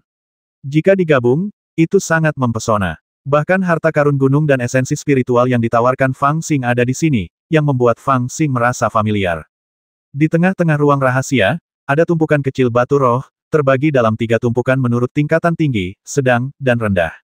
Di rak selatan, ada setumpuk ramuan, dikemas rapat dan diklasifikasikan, dan jumlahnya cukup banyak. Sekilas, semua ini tampak banyak, tetapi jika dipikirkan, 5 kultivator Mahayana Jindan, 4 kultivator Jindan tingkat menengah, lebih dari 30 kultivator Jindan tingkat awal, 40 atau 50 kultivator pembangun fondasi, makhluk spiritual yang tak terhitung jumlahnya, dan puluhan ribu anggota klan yang tidak memiliki kultivasi hanya memiliki semua ini secara keseluruhan, tampaknya sangat menyedihkan. Guixu memang miskin. Nyamuk kecil pun adalah daging. Aku tidak pilih-pilih. Ambil saja. Fang Xing merasa sedikit bersalah, dan merasa bahwa itu masih sedikit lebih buruk dari yang dibayangkannya, tetapi dia tidak terlalu peduli. Dia membuka tas penyimpanannya dan mengisinya dengan segala sesuatu. Awalnya dia ingin mengambil semua barang, tetapi dengan menyesal menemukan bahwa ruang di tas penyimpanannya terlalu kecil. Atau mungkin dia memiliki terlalu banyak harta. Dia memiliki 7 atau 8 tas penyimpanan, dan semuanya hampir penuh. Tidak ada yang bisa saya lakukan selain memilih. Saya menyingkirkan yang saya suka dan menghancurkan yang tidak saya suka. Alangkah baiknya jika saya punya tas penyimpanan yang lebih besar, yang tidak akan pernah bisa saya penuhi, tidak peduli berapa banyak barang yang saya masukkan ke dalamnya. Sambil memetik, Fang Xing berpikir dan memanjatkan doa besar di dalam hatinya. Hei, itu tidak benar. Setelah memunguti barang-barang sebentar, Fang Xing tiba-tiba terkejut, merasa ada sesuatu yang salah. Meskipun ada beberapa barang bagus di sini, kualitas keseluruhannya biasa saja. Bahkan aku tidak menganggapnya bagus. Bagaimana mungkin burung vermilion itu bersembunyi di wilayah klan Hatetian selama setahun hanya untuk memasuki ruang rahasia? Ada yang salah. Ruang rahasia ini pasti memiliki beberapa rahasia yang belum kutemukan. Menurut legenda, ruang rahasia itu berisi barang-barang yang ditinggalkan oleh leluhur Hatetian. Mengingat ruang rahasia di rumah harta karun gadis naga di Istana Berkaca, Fang Xing menaruh perhatiannya dengan saksama dan mengaktifkan cermin dewa dan Ibel Yin yang secara ekstrim, mencari setiap petunjuk secara terperinci. Tak lama kemudian, ia menemukan bahwa di antara keempat dinding ruang rahasia yang ditutupi oleh pembatas, tampaknya ada satu dinding dengan pembatas yang lebih sedikit, tetapi pembatasnya lebih kuat. Hal ini langsung membuatnya waspada. Jika pembatasnya lebih sedikit, mungkin karena dinding ini sering aktif. Jika pembatasnya terlalu banyak, akan mudah untuk tidak sengaja menyentuhnya. Jika pembatasnya kuat, itu berarti ada sesuatu yang berharga di balik dinding ini, dan ia takut seseorang akan menyelinap masuk. Hehe. Orang-orang tua dari klan Hatetian ini cukup pintar. Mereka benar-benar menggunakan trik ini. Fang Xing mencibir, dan mengamati dinding dengan hati-hati sejenak, lalu tiba-tiba menendang tonjolan yang tidak mencolok di sudut. Tit, dengan suara gemeretak gigi seperti mekanisme yang diaktifkan, dinding itu perlahan menjauh, memperlihatkan ruangan rahasia di balik dinding itu. Novel terbaru diterbitkan pertama kali di Liu 9 Suba. Pengalaman memang sangat penting. Fang Xing menatap ruang rahasia itu dengan linglung. Mungkin yang di luar hanyalah rumah harta karun, dan yang di dalam adalah ruang rahasia yang sebenarnya. Ruang rahasia ini dijaga sangat rahasia, jika dia tidak punya pengalaman berburu harta karun di ruang harta gadis naga, dia mungkin tidak akan mengetahuinya. Di dalam paviliun rahasia ini, terdapat sebuah ruangan rahasia seluas 9 meter persegi. Di tengahnya tergantung sebuah gulungan setinggi seseorang. Dalam lukisan itu, terdapat seorang lelaki tua berambut panjang dan berjanggut berdiri tegak dan penuh dengan aura jahat. Ia berdiri di atas awan gelap dan memegang cermin perunggu aneh di tangannya. Di tangannya yang lain, ia memegang kepala seseorang.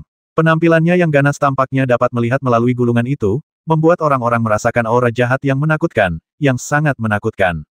Di bawah gulungan itu terdapat meja panjang dengan beberapa sesaji dan pembakar dupa yang diletakkan di atasnya. Selain itu, ruang rahasia kecil itu sudah dilengkapi perabotan lengkap dan tidak ada yang lain. Fang Xing, yang baru saja bersemangat, tertegun sejenak. Melihat tidak ada batasan yang serius, dia pun masuk untuk berjalan-jalan. Benar saja, selain potret itu, hanya ada beberapa sesaji di meja panjang itu.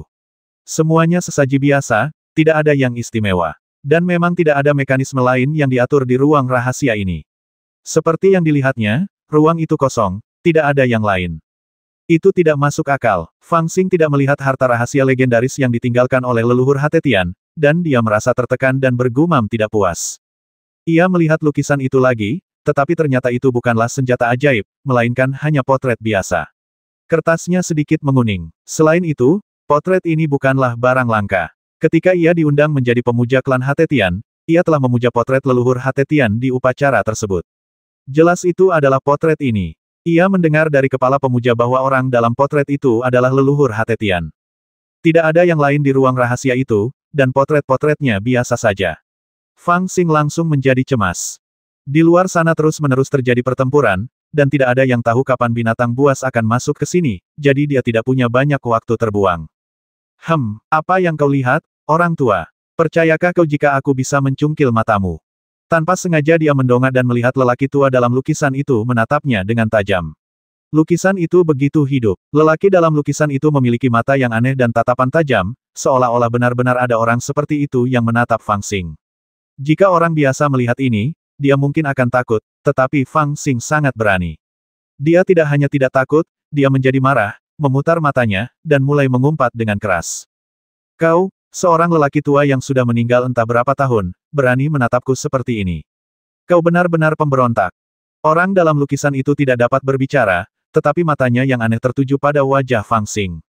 Rasanya menyenangkan bisa menggertak lelaki tua hentian. Fang Xing semakin bersemangat dan mengumpat, Pak Tua Hentian, apakah dewa membasmi seluruh keluargamu atau tidur dengan istrimu? Mengapa kamu membencinya tanpa alasan? Aku katakan kepadamu, aku paling membenci orang sepertimu. Katakan yang sebenarnya dengan cepat. Di mana harta karunmu disembunyikan? Kalau tidak, aku akan membakarmu sampai mati. Dalam lukisan itu, Patriark Hatetian tidak menunjukkan reaksi apapun, matanya terbuka lebar dengan pandangan menyeramkan. Hei, kau masih saja berpura-pura. Jika kau tidak memberitahuku, aku akan benar-benar membakarmu dengan api. Kau percaya? Fang Xing tidak mempercayainya, jadi dia mengeluarkan jimat api dan melemparkannya. Lagi pula, di dalam ruang rahasia kumuh ini tidak ada apa-apa kecuali lukisan biasa saja, jadi sebaiknya aku bakar saja. Dia juga punya pikirannya sendiri. Cermin Dewa dan Ibel Yin yang miliknya hampir tak terkalahkan, tetapi ada beberapa hal yang berada di luar akal sehat atau kualitasnya terlalu tinggi sehingga dia tidak dapat mengidentifikasinya. Dia tidak dapat menggeneralisasi. Meskipun lukisan di depannya tampak biasa saja, mungkin ada beberapa rahasia di dalamnya yang tidak dapat dia lihat, jadi dia memutuskan untuk mencobanya. Jimat api yang digunakannya hanyalah jenis yang paling umum, dan api yang ditimbulkannya hanyalah api biasa, yang bahkan tidak dapat membakar jubah dengan kualitas terendah. Jika ada misteri di balik gambar ini, tidak ada alasan mengapa gambar itu dapat dibakar oleh api biasa. Sederhananya, jika dapat dibakar, berarti itu bukan harta karun dan tidak perlu disesali. Kalau tidak bisa dibakar, pasti ada jalan, ambil saja. Dengan suara wosh, jimat api itu terlempar ke lukisan dan langsung berubah menjadi bola api. Yang mengejutkan Fang Xing adalah gulungan itu sudah ada di sana entah sudah berapa tahun, dan bahannya kering, dan tidak ada larangan atau mantra di atasnya untuk mencegah air dan api. Setelah disentuh oleh jimat api, gulungan itu benar-benar terbakar, dan bahkan terbakar dengan sangat cepat. Melihat kobaran api yang membakar seluruh gulungan itu, Fang Xing terdiam benar-benar terbakar seperti ini, sepertinya tidak ada misteri. Namun, pada saat ini, Fang Xing sedikit terkejut. Dia tidak tahu apakah itu karena cahaya yang terdistorsi dalam api, tetapi dia samar-samar dapat melihat bahwa sebelum lukisan itu sepenuhnya tertutup oleh api, lelaki tua dalam lukisan itu tampak tersenyum. Hah! Fang Xing mengira ia melihat sesuatu dan merasa sedikit bingung. Sial, pada saat ini, dia tiba-tiba melihat sesuatu jatuh dari api ke tanah dengan suara yang keras. Benda itu berguling 2 kali dan mendarat di kakinya. Fang Xing terkejut dan melihat lebih dekat. Itu adalah cermin perunggu, persis sama dengan yang dipegang oleh lelaki tua dalam lukisan tadi. Diam-diam dia terkejut, mengetahui bahwa itu adalah harta karun. Dia menendangnya dengan ringan 2 kali, dan melihat tidak ada yang aneh, dia mengambilnya. Cermin perunggu ini berukuran seperti baskom, setebal setengah kaki, dan tampak cukup tua. Ada banyak prasasti dan simbol yang terukir di cermin. Cermin itu agak buram dan gelap, dan tidak dapat memantulkan wajah seseorang. Sekilas, orang bisa merasakan gelombang niat jahat. Fang Xing tahu bahwa cermin ini jelas bukan barang biasa, tetapi dia tidak tahu bagaimana benda ini bisa jatuh dari potret yang terbakar. Baiklah, aku perlu memeriksanya dengan cermat. Fang Xing merenung dalam diam, berpikir bahwa dia akan menggunakan cermin dewa dan Ibel Yin yang untuk memeriksanya lebih teliti. Namun, setelah melihatnya, dia menemukan bahwa kekuatan spiritual yang dibutuhkan untuk mengenali cermin perunggu ini cukup besar. Dalam keadaan normal, itu tidak akan menjadi masalah besar baginya, tetapi sekarang dia telah mencuri telur burung, menangkap anak binatang buas, dan membawa bencana bagi orang lain terus-menerus selama sehari semalam. Selama ini, dia telah berlatih teknik penyembunyian napas, dan konsumsi kekuatan spiritualnya terlalu besar. Meskipun dia telah menelan biji teratai darah dan mengisi kembali sebagian kekuatan spiritualnya, itu masih belum cukup. Setelah mengidentifikasi cermin perunggu ini, energi spiritualnya sendiri terkuras terlalu banyak, dan akan sulit untuk mengatasinya jika dia menghadapi bahaya. Memikirkan hal ini, saya memutuskan untuk mengambil cermin perunggu itu terlebih dahulu dan mengenalinya ketika saya punya waktu.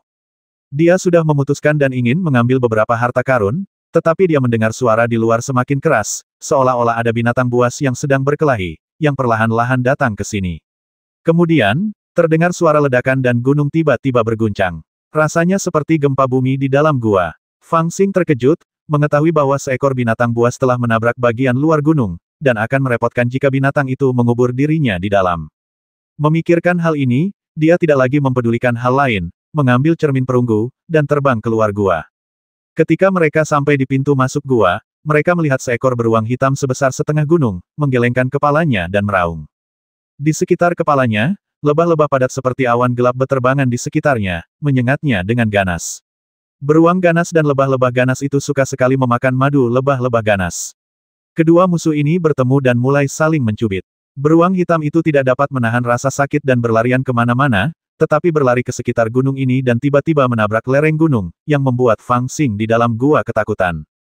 Saat ini, seluruh tempat berkumpulnya klan surga kebencian telah menjadi kacau, dengan kembang api di mana-mana dan binatang buas berkelahi. Mereka yang bisa berjalan telah meninggalkan tempat itu. Hampir tidak ada satupun kultivator yang terbang di langit. Bahkan jika seseorang bisa terbang, mereka tidak akan berani terbang pada saat kritis ini. Jika mereka terbang ke langit saat ini, itu tidak akan berbeda dengan daging yang dikirim ke mulut binatang buas. Ah! Dari kejauhan, terdengar suara gemuruh naga merah. Fang Xing mengira naga itu mengejar pemimpin klan hentian dan tetuanya. Ketika melihat lebih dekat, dia melihat naga merah sedang bertarung sengit dengan seekor harimau raksasa sebesar bukit seperti burung besar yang ganas. Pemimpin klan hentian sudah pergi. Dia langsung bingung apakah harus tertawa atau menangis. Naga merah orang menyebalkan ini memang otaknya bodoh. Kenapa dia bertarung dengan para pembantu ini? Guk-guk besar, kembalilah. Fang Xing berteriak dan memanggil kembali naga merah yang sedang bertarung sendirian melawan burung-burung dan harimau raksasa. Untungnya, naga itu tidak kalah dalam pertempuran tadi. Setelah pertempuran sengit, naga itu seimbang dengan 3 burung ganas dan harimau raksasa, dan bahkan memiliki sedikit keunggulan. Burung-burung ganas dan harimau raksasa tidak yakin akan kemenangan, dan ketika mereka melihat naga merah mundur dari lingkaran pertempuran, mereka juga berhenti bertarung dan mundur. Bagaimana dengan pemimpin dan tetua klan hentian? Fang Xing menangkap Qilong dan memberinya ceramah. Qilong melihat sekeliling dengan kepalanya yang besar, sedikit bingung, seolah-olah dia telah melupakan kedua orang itu sejak lama. Kamu bahkan tidak bisa bertarung, sungguh memalukan. Fang Xing terdiam. Dia mengutuk naga merah itu beberapa kali, melompat ke atas kepalanya, menunjuk ke langit dan berkata, ayo pergi. Naga merah itu menggelengkan kepala dan ekornya, lalu dengan cepat menghilang ke dalam kehampaan. Ia datang dengan hati-hati, tetapi sekarang ia pergi dengan angkuh dan tak seorang pun menghentikannya. Pada saat ini, di sebuah gua gunung rahasia di wilayah klan hentian, kepala klan hentian dengan lembut menurunkan pendeta kepala yang terluka parah dan paman ketiga. Melihat dua tuan klan yang tersisa ini yang tampaknya akan mati kapan saja, hatinya dipenuhi dengan kemarahan. Di Guiksu, meskipun sumber dayanya langka, klan hentian mereka selalu menjadi salah satu klan yang paling kuat, tetapi bagaimana mereka bisa menderita penghinaan seperti itu? Dulu, meski dia pernah mengalami mimpi buruk 10 kali lebih buruk dari ini, dia tidak akan pernah menyangka akan ditipu sedemikian rupa oleh seorang junior yang masih dalam tahap pembangunan fondasi. Novel terbaru diterbitkan pertama kali di Liu 9 Suba. Terlebih lagi, kebetulan sekali dia melihat sosok yang menunggangi naga itu sedang menunjukkan kekuatannya dari sudut ini, dan dia pun semakin marah.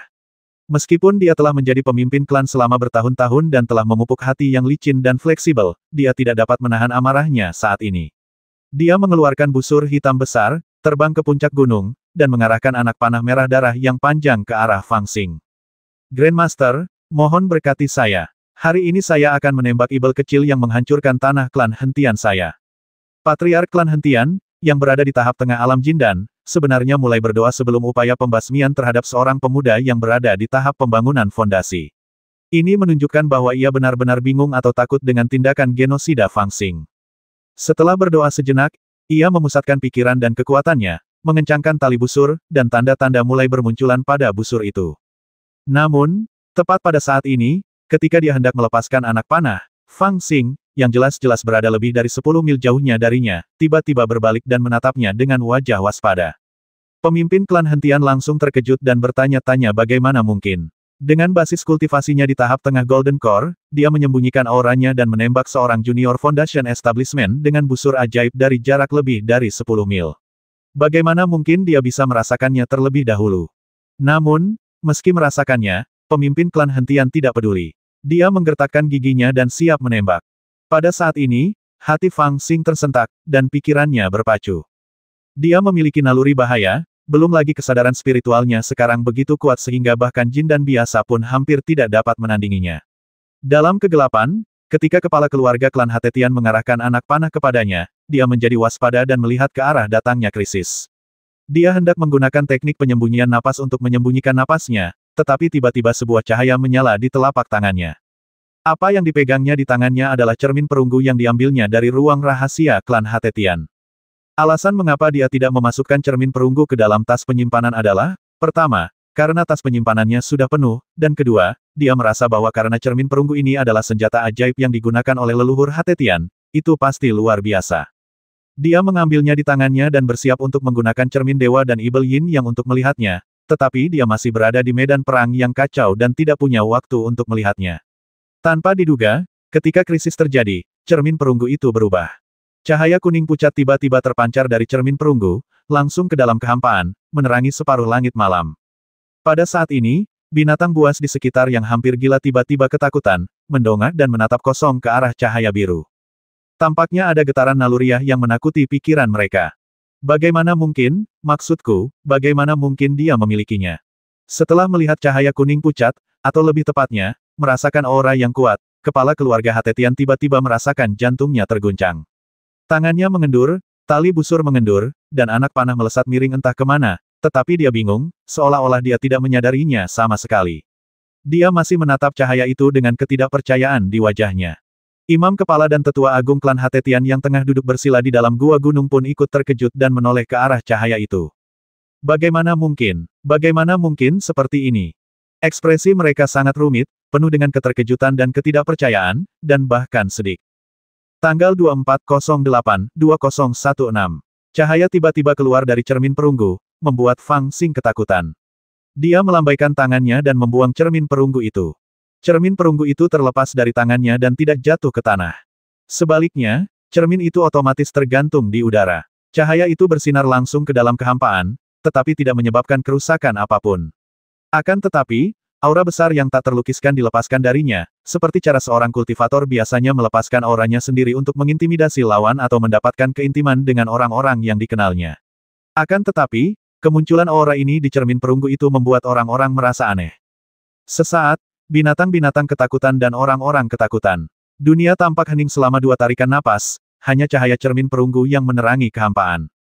2 tarikan napas kemudian, dengan suara ledakan keras, burung-burung buas, harimau-harimau ganas, buaya-buaya ganas dan kalajengking semuanya menggeram dan perlahan-lahan mundur dari wilayah klan Hatetian. Dilihat dari penampilan mereka, mereka tampaknya telah menemui suatu keberadaan yang mengerikan dan sangat waspada. Fang Xing juga bereaksi dan meraih cermin perunggu di tangannya. Dia menunduk dan melihat bahwa serangkaian rune penyegel pada cermin perunggu telah meredup dan cahaya di permukaan cermin menghilang. Dia tidak tahu mengapa kelainan ini terjadi sesaat. Dia menatap dingin ke arah di mana pemimpin klan Hentian mengarahkan busur sihir padanya, dengan sedikit kekejaman di matanya. Kau masih ingin membasmiku saat ini, sepertinya aku harus melakukan sesuatu yang drastis.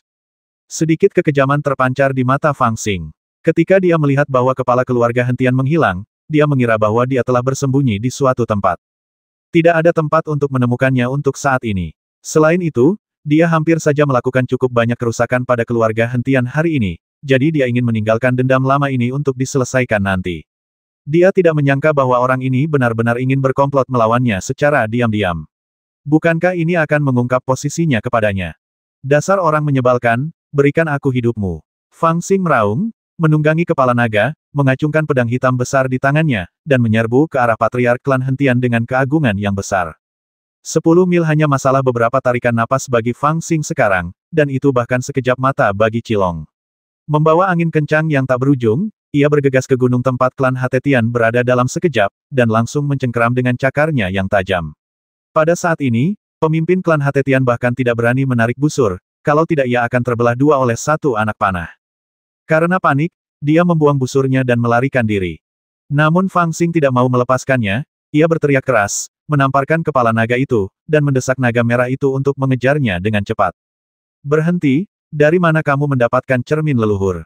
Tepat saat dia hendak menjepit Hatetian dengan 1 cakar, 2 sosok tiba-tiba muncul di depan kepala naga itu. Salah satu dari mereka mengenakan jubah linen dan memiliki rambut dan janggut putih. Dia adalah pendeta kepala, yang lainnya adalah seorang lelaki tua botak berjubah hitam. Fang Xing juga mengenalinya, dia adalah tetua kepala Hatetian. Kedua pria itu tiba-tiba muncul dan menerkam Fang Xing dengan wajah ganas. Keduanya terluka parah, dan orang bahkan bisa melihat darah di tubuh mereka dan aura abu-abu di wajah mereka. Dalam kondisi mereka saat ini, mereka jelas bukan tandingan naga merah dalam pertarungan. Namun saat ini, mereka semua memiliki ekspresi gila di wajah mereka, dan mereka meraih Fang Xing seolah-olah mereka tidak peduli dengan hidup mereka.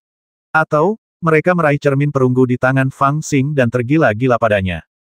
Guk-guk besar, larilah. Fang Xing juga ketakutan saat melihatnya, dan berbalik dan lari tanpa ragu-ragu. Dia tidak bodoh. Qilong belum tentu bisa dikalahkan oleh kedua lelaki tua itu dengan kekuatannya. Hanya saja, tidak mudah bagi kedua lelaki tua itu untuk menghadapinya. Belum lagi mereka bisa menghancurkan mereka sampai mati hanya dengan lambaian tangan, itu juga tidak akan membutuhkan banyak tenaga. Jika Qilong berhadapan dengan kedua lelaki tua itu, dia akan terjebak di tengah pertempuran, dan akibat dari pertempuran itu akan cukup untuk menghancurkannya.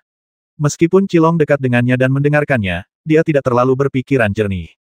Ketika pertempuran sengit terjadi, dia tidak akan bisa meluangkan waktu untuk melindunginya. Oleh karena itu, ketika dia melihat pemandangan ini, dia langsung memutuskan untuk melarikan diri, pergi ke tempat yang aman terlebih dahulu, dan kemudian membiarkan naga merah kembali untuk bertarung. Naga merah itu juga terkejut oleh teriakan Fang Xing. Dia tertegun sejenak, lalu berbalik dan lari dengan patuh.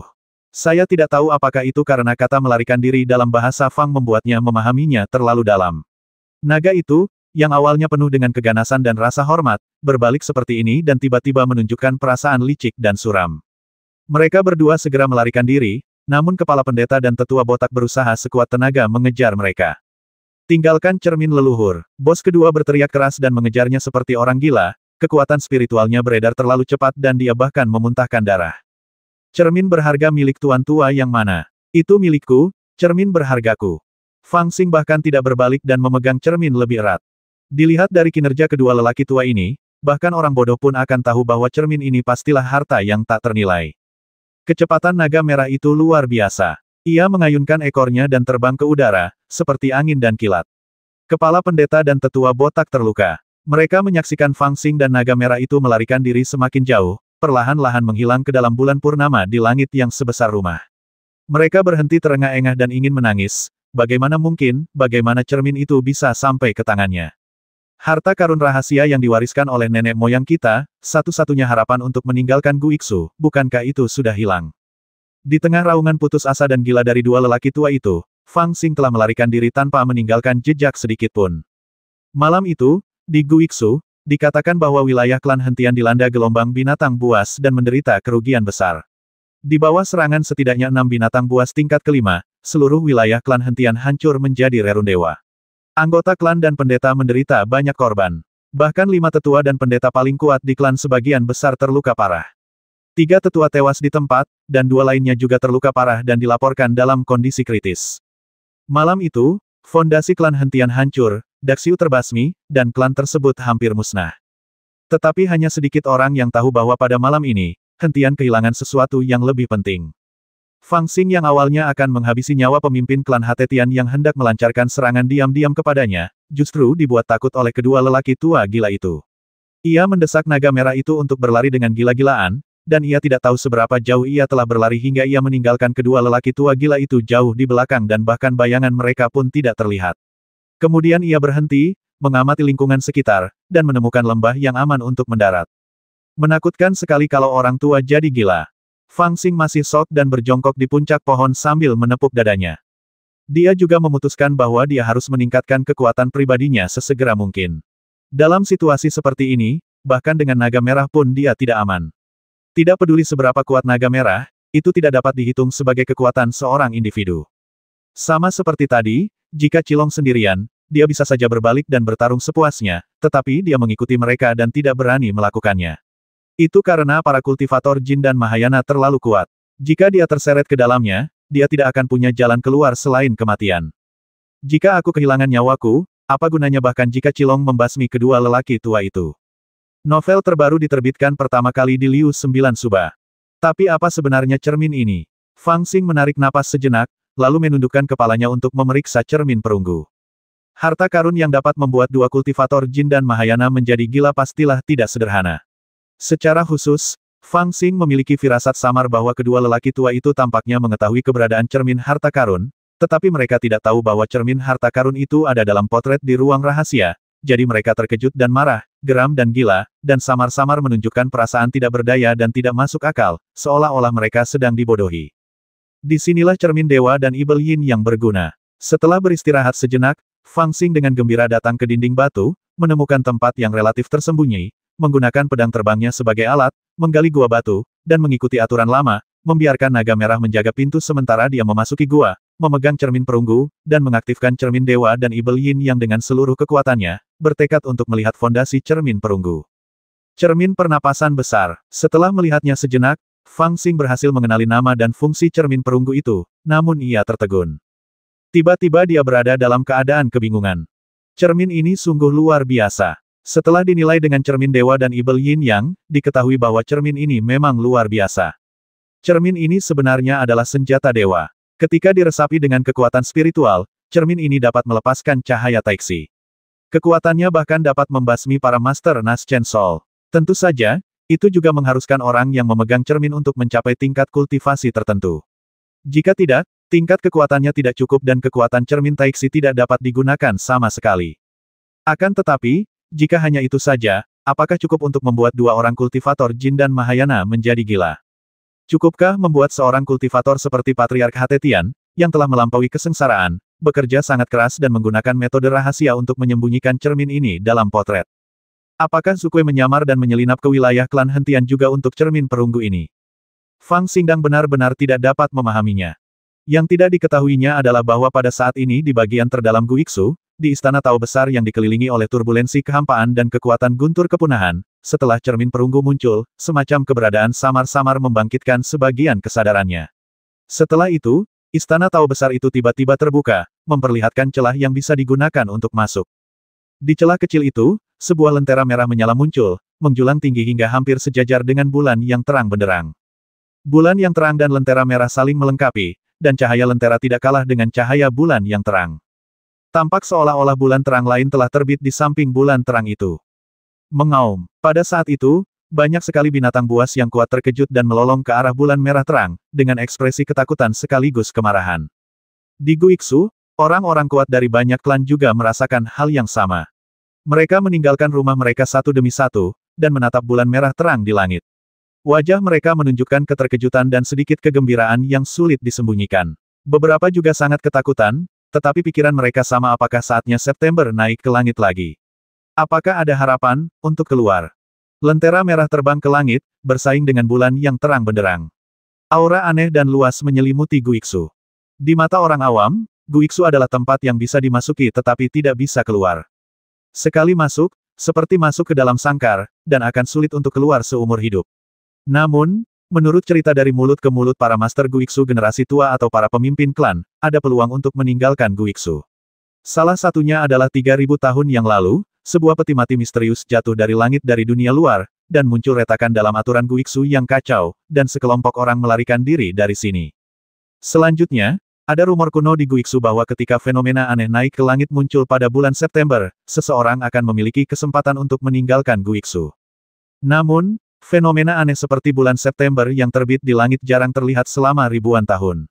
Banyak orang bahkan menganggapnya hanya legenda yang dibuat oleh orang-orang Guiksu yang bosan untuk menciptakan fantasi harapan bagi diri mereka sendiri dan keturunan mereka. Hingga kini, ketika cahaya merah muncul dari bagian terdalam Guiksu, langsung ke langit, bersaing dengan bulan untuk mendapatkan cahayanya, orang-orang teringat akan kisah ini. Untuk sementara waktu, semua klan di Guiksu gempar. Para kultivator yang telah menyerah untuk pergi semuanya terguncang. Anak-anak muda, mendengar bahwa ada dunia baru yang tak terbatas untuk dijelajahi, tentu saja tidak dapat menahan kegembiraan dan rasa ingin tahu mereka. Bahkan beberapa kultivator tua telah menemukan harapan baru di tengah keputusasaan. Bagaimanapun, aturan telah berubah di Guiksu, dan tidak peduli seberapa kuat seorang kultivator, mereka tidak dapat memasuki tahap Nas Chen Sol. Ini juga berarti bahwa rentang hidup 1000 tahun seorang kultivator Jin dan Mahayana adalah batas rentang hidup orang-orang di Guiksu. Selama mereka meninggalkan tempat ini, mereka akan memiliki harapan untuk memasuki tahap Nas Chen Sol dan hidup selama 2000 tahun lagi, yang setara dengan menjalani 3 kehidupan. Namun, di tengah kegembiraan itu, para praktisi juga memiliki keraguan yang tak ada habisnya. Bahkan jika kiasan bulan September yang terbit di langit adalah 8 lentera merah bersaing dengan bulan terang di Guiksu, bagaimana kita dapat memanfaatkan kesempatan ini? Waktunya terlalu lama. 3000 tahun adalah waktu yang panjang dan membosankan. Dalam penantian yang panjang, membosankan, dan tanpa tujuan ini, klan-klan besar telah kehilangan harapan untuk meninggalkan masa ini. Bahkan jika setiap klan masih mengikuti ajaran kuno dan membentuk tim pencari urat nadi untuk menjelajahi pegunungan dan sungai Guiksu, itu bukan lagi untuk relik Guiksu, tetapi telah menjadi tim pemburu harta karun yang mencari urat nadi spiritual dan tambang suci. Adapun pencarian rahasia jauh di dalam Guiksu, mereka sudah menyerah karena konsumsi yang sangat besar.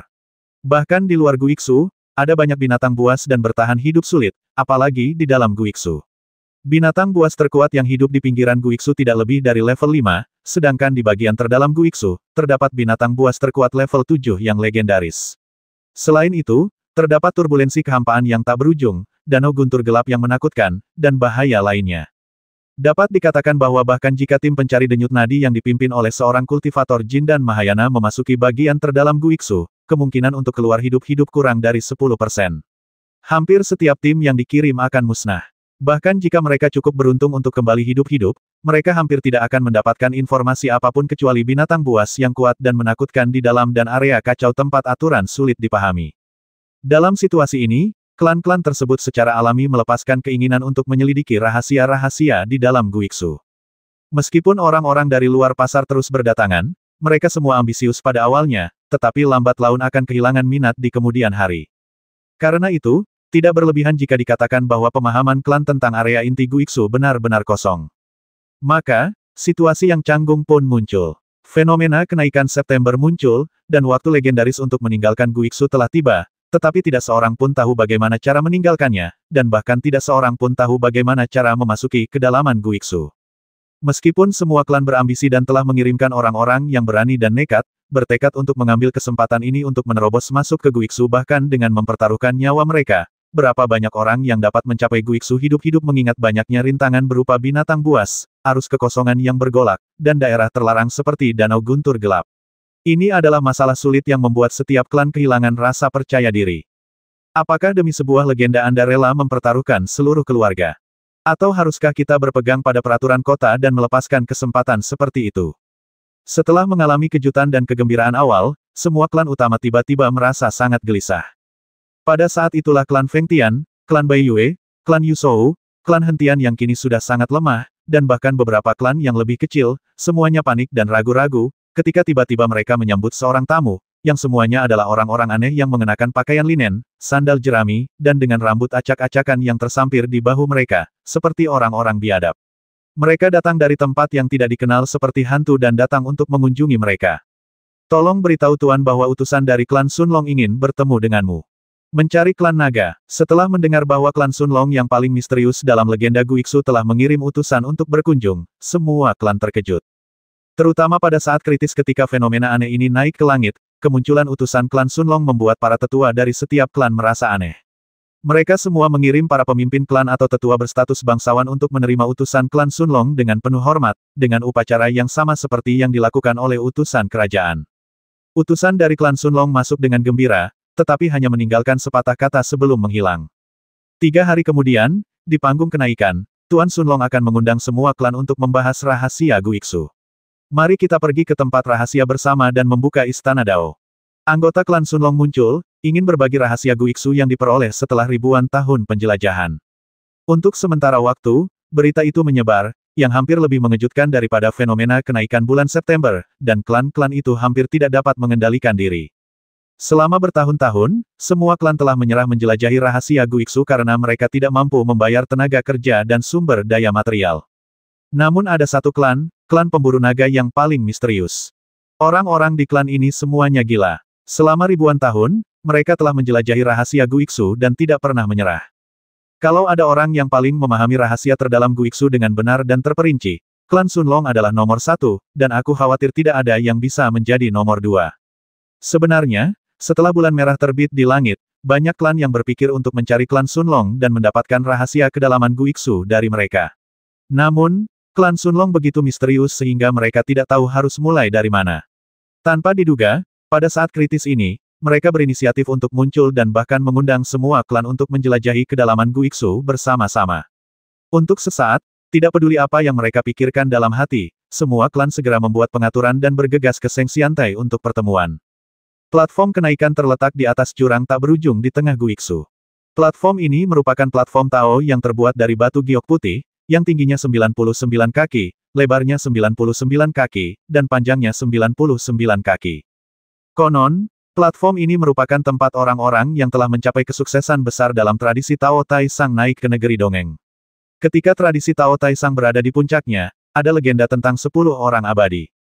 7 dari 10 orang abadi naik menjadi orang abadi dari platform ini. Novel terbaru diterbitkan pertama kali di Liu 9 Suba. Kini, ribuan tahun telah berlalu, dan sekte Tao tertinggi yang pernah menguasai dunia telah berubah menjadi rerun dewa, tetapi panggung kenaikan, yang pernah melambangkan kejayaan dan legenda, telah dilestarikan. Konon, panggung tersebut masih diwarnai dengan roh abadi dari mereka yang naik menjadi abadi pada masa itu, sehingga panggung tersebut bening dan bersih, rumput liar tidak dapat tumbuh, burung tidak berani mendarat, dan binatang buas tidak berani mendekat, karena takut menodai tempat suci ini. Di Guiksu, berbagai klan tersebar di antara sungai-sungai besar dan gunung-gunung jahat, dengan jarak yang bervariasi. 3 hari yang disebutkan oleh klan Sunlong hanya cukup bagi klan terjauh untuk datang ke sini, jadi tampaknya mereka telah bersiap. Dimulai dari hari kedua, orang-orang dari berbagai klan datang silih berganti di atas awan dan duduk bersila di sudut platform kenaikan sambil menunggu. Pada siang hari, di arah barat daya, terdengar suara burung-burung yang ganas, menutupi langit dan menghalangi matahari. Beastmaster telah tiba. Saat senja, sekelompok pendekar pedang berpakaian hijau datang sambil membawa pedang. Mereka semua mengenakan pakaian kuno dan memiliki sikap yang bermartabat. Mereka adalah klan Feng Tian yang telah tiba. Pada malam hari ketiga, ada bulan yang cerah dan lentera merah redup tergantung di langit. Namun tiba-tiba, bulan tampak lebih terang dari biasanya, dan cahaya bulan tampak seperti perak. Langit dan bumi tampak lebih cerah. Pada saat ini, sebuah pipa perak menerobos awan di langit malam dan muncul di atas panggung kenaikan. Itu adalah para peri dari Guiksu yang datang untuk menyembah klan Yue. Setiap klan besar menempati sudut platform kenaikan, beberapa duduk, beberapa berdiri, beberapa berbicara dengan klan yang dikenal, beberapa melotot ke klan musuh. Singkatnya, hampir semua klan di Guiksu hadir. Bahkan di bawah platform kenaikan, beberapa sosok bayangan muncul, berdiri sendiri di kejauhan platform kenaikan, menunggu sesuatu dalam keheningan. Mereka adalah hantu-hantu kesepian di Guiksu, para prajurit gelandangan yang tidak bergabung dengan klan manapun setelah memasuki Guiksu. Ada cukup banyak orang seperti itu di Guiksu. Apa yang dilakukan orang-orang dari klan Sunlong ini? Mereka benar-benar memanggil semua suku dari Guiksu. Di bawah platform kenaikan, di bawah bayang-bayang pohon besar, Fang Xing menunggu dengan bosan. Sebagai seorang pria yang berasal dari keluarga bandit, dia tahu pentingnya informasi. Setelah melarikan diri, dia tidak langsung bersembunyi, terutama setelah dia menemukan 2 bulan terang di langit. Dia merasa bahwa sesuatu yang besar akan terjadi, jadi dia segera menyelinap keluar untuk menanyakan berita itu. Dia kebetulan mendengar tentang berkumpulnya semua suku di Guiksu di platform Ascension, jadi dia segera bergegas. Adapun naga merah, dia meninggalkannya di sebuah lembah rahasia ribuan mil jauhnya dan menunggunya, dan tidak pernah membawanya bersamanya. Meskipun Dagouzi adalah petarung yang sangat kuat, dia tidak waras dan tidak bisa menggunakan mantra, yang membuat tindakannya tidak nyaman. Jika Fang Xing menghadapi krisis, dia bisa bertindak fleksibel dan menyembunyikan napasnya untuk melarikan diri, tetapi jika dia membawa naga merah bersamanya, mantra penyembunyi napas tidak akan cukup untuk menutupinya juga. Jika dia menghadapi bahaya, dia hanya bisa bertarung dengan keras dan akan lebih mudah bagi Fang Xing untuk melarikan diri sendirian. Sebelum hari keempat, orang-orang dari semua suku Guiksu telah tiba di panggung Sengxian dan menemukan tempat terbuka untuk duduk. Dari jarak tempat yang mereka tempati dari pusat panggung Sengxian dan ukuran area yang mereka tempati, orang dapat melihat kekuatan berbagai klan di Guiksu. Sekarang, yang duduk di tengah panggung Sengxian adalah orang-orang dari klan Feng Tian, yang dipimpin oleh seorang Master Jindan dan 10 anggota klan. Klan Feng Tian juga memiliki asal-usul yang aneh.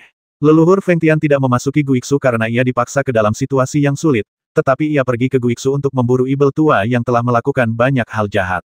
Kemudian, ia berhasil membasmi ibel tua itu, tetapi ia dipenjara di sini dan tidak pernah pergi seumur hidupnya. Namun, ia meninggalkan garis keturunan Feng Tian, yang juga berarti bahwa Feng Tian akan membasmi ibel itu. Tentu saja, bertahun-tahun telah berlalu, dan leluhur tua Feng Tian telah bermeditasi selama bertahun-tahun. Sulit untuk mengatakan berapa banyak kebenarannya yang tersisa, tetapi garis keturunan Feng Tian yang ditinggalkannya menjadi semakin kuat, dan telah menjadi salah satu klan paling kuat di Guiksu.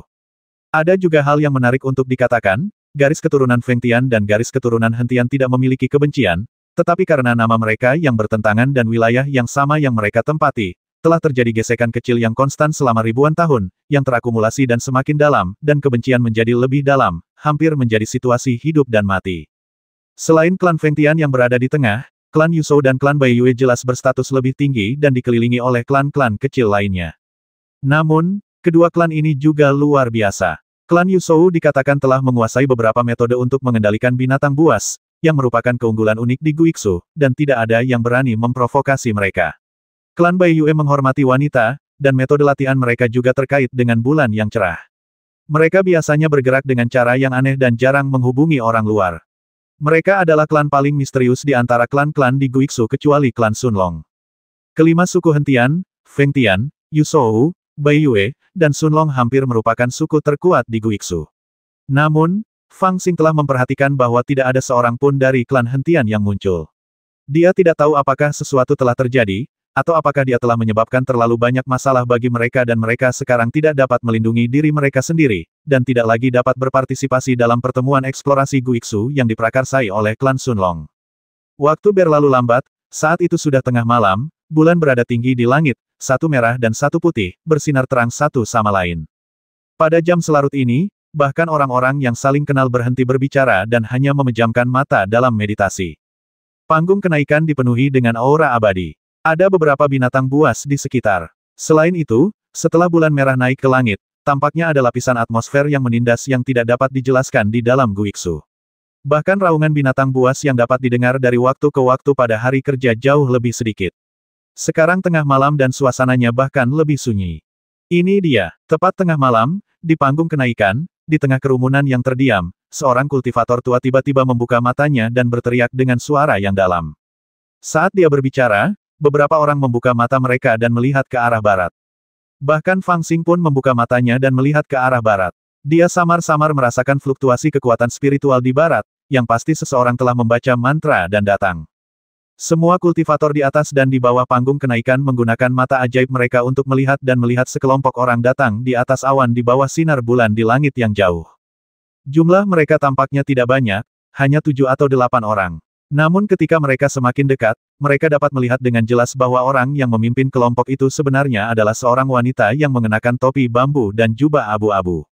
Jubah itu melilit tubuhnya oleh angin, dan dapat dilihat bahwa dia adalah seorang wanita dengan tubuh yang ramping.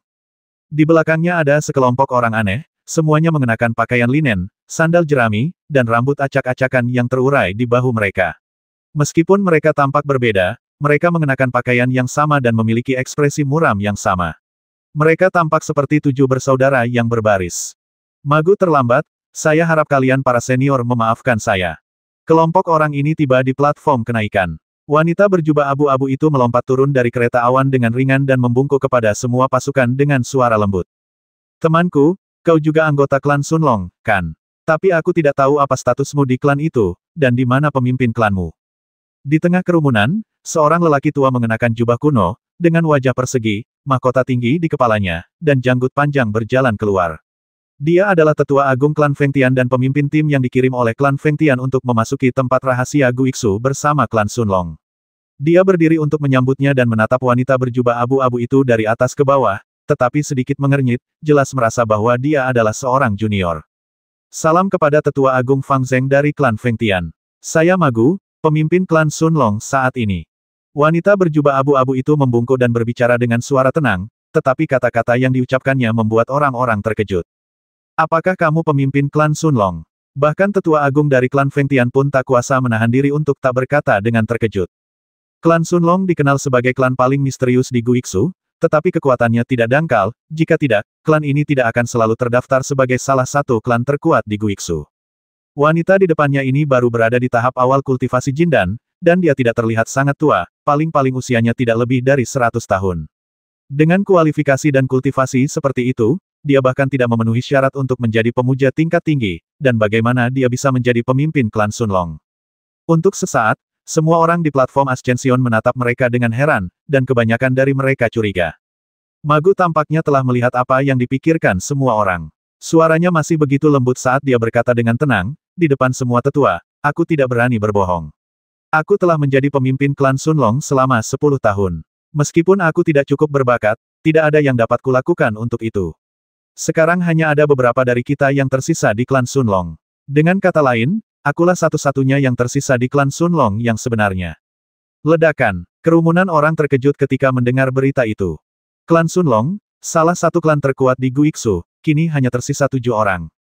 Tentu saja, ada juga beberapa orang dengan mata tajam yang telah memperhatikan bahwa ke-6 orang di sekitar Magu bergerak lambat dan tidak memiliki spiritualitas. Meskipun mereka tampak seperti orang biasa, mereka sebenarnya seperti pelayan yang dikendalikan oleh metode rahasia. Ini masuk akal untuk apa yang dikatakan Magu tentang dirinya sebagai satu-satunya anggota klan Sunlong yang tersisa. Dia adalah satu-satunya di klan, jadi jika dia tidak menjadi pemimpin klan, siapa yang akan melakukannya? Prima, maafkan aku. Aku memang kasar. Aku tidak tahu, klan Sunlong juga merupakan klan besar di Guiksu. Kenapa? Ekspresi Tetua Agung Feng Tiandao sedikit berubah, dia meminta maaf dengan tenang dan bertanya dengan lembut. Magu tertawa pelan, tampak agak tak berdaya dan agak sedih, lalu berkata pelan, saya mengundang kalian semua ke sini, dan saya baru saja akan menjelaskan keseluruhan ceritanya. Silakan duduk dan izinkan saya menjelaskannya secara rinci. Semua kultivator setuju dan duduk satu per satu. Karena tidak ada meja dan kursi di panggung kenaikan, mereka semua duduk di tanah, tentu saja mengelilingi wanita berjubah abu-abu di tengah. Setelah wanita itu duduk bersila, dia tidak melepas topi bambunya. Dia berkonsentrasi sejenak dan kemudian berkata dengan lembut, ngomong-ngomong, nasib klan Sunlong saat ini sudah diramalkan sejak lama. Sejak leluhur kita, klan kita telah berkomitmen untuk menjelajahi rahasia Guiksu dan tidak pernah mempertimbangkan masalah reproduksi. Kita jarang menyerap orang-orang dari luar Rerundewa ke dalam klan, jadi kita secara alami menurun, dan jumlah anggota klan berkurang dari hari ke hari. Novel terbaru diterbitkan pertama kali di Liu 9 Suba. Setelah mendengar ini, semua orang mengerti bahwa mereka semua telah mendengar tentang gaya klan Sunlong dalam melakukan sesuatu.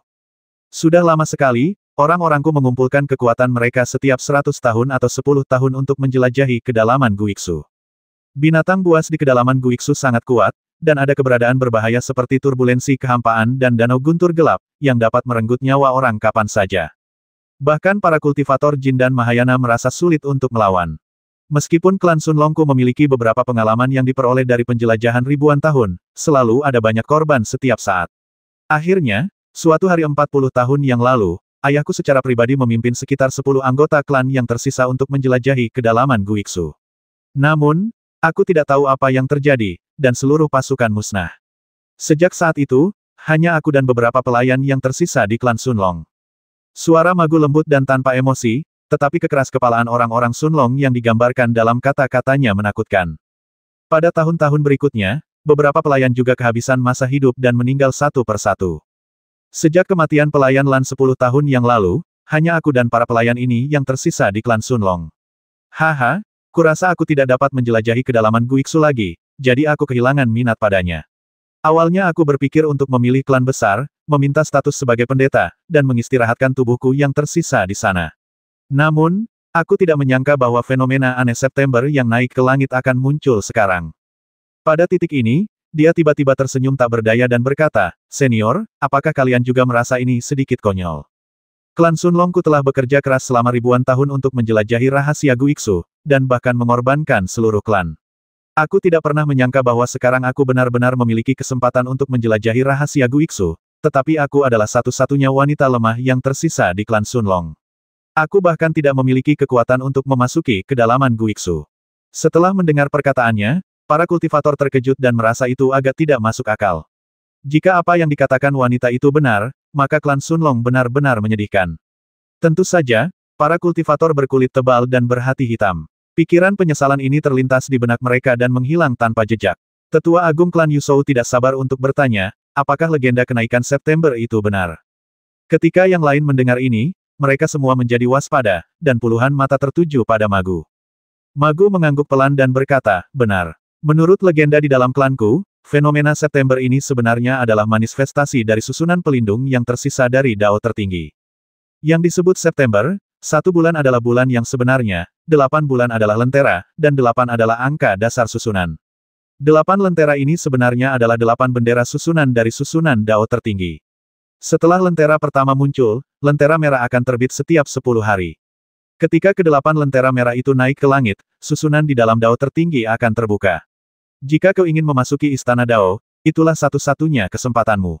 Ledakan. Setelah mendengar kata-katanya, hati para petani terguncang bagai disambar petir, dan mereka dipenuhi kegembiraan dan kegembiraan yang tak terlukiskan. 420.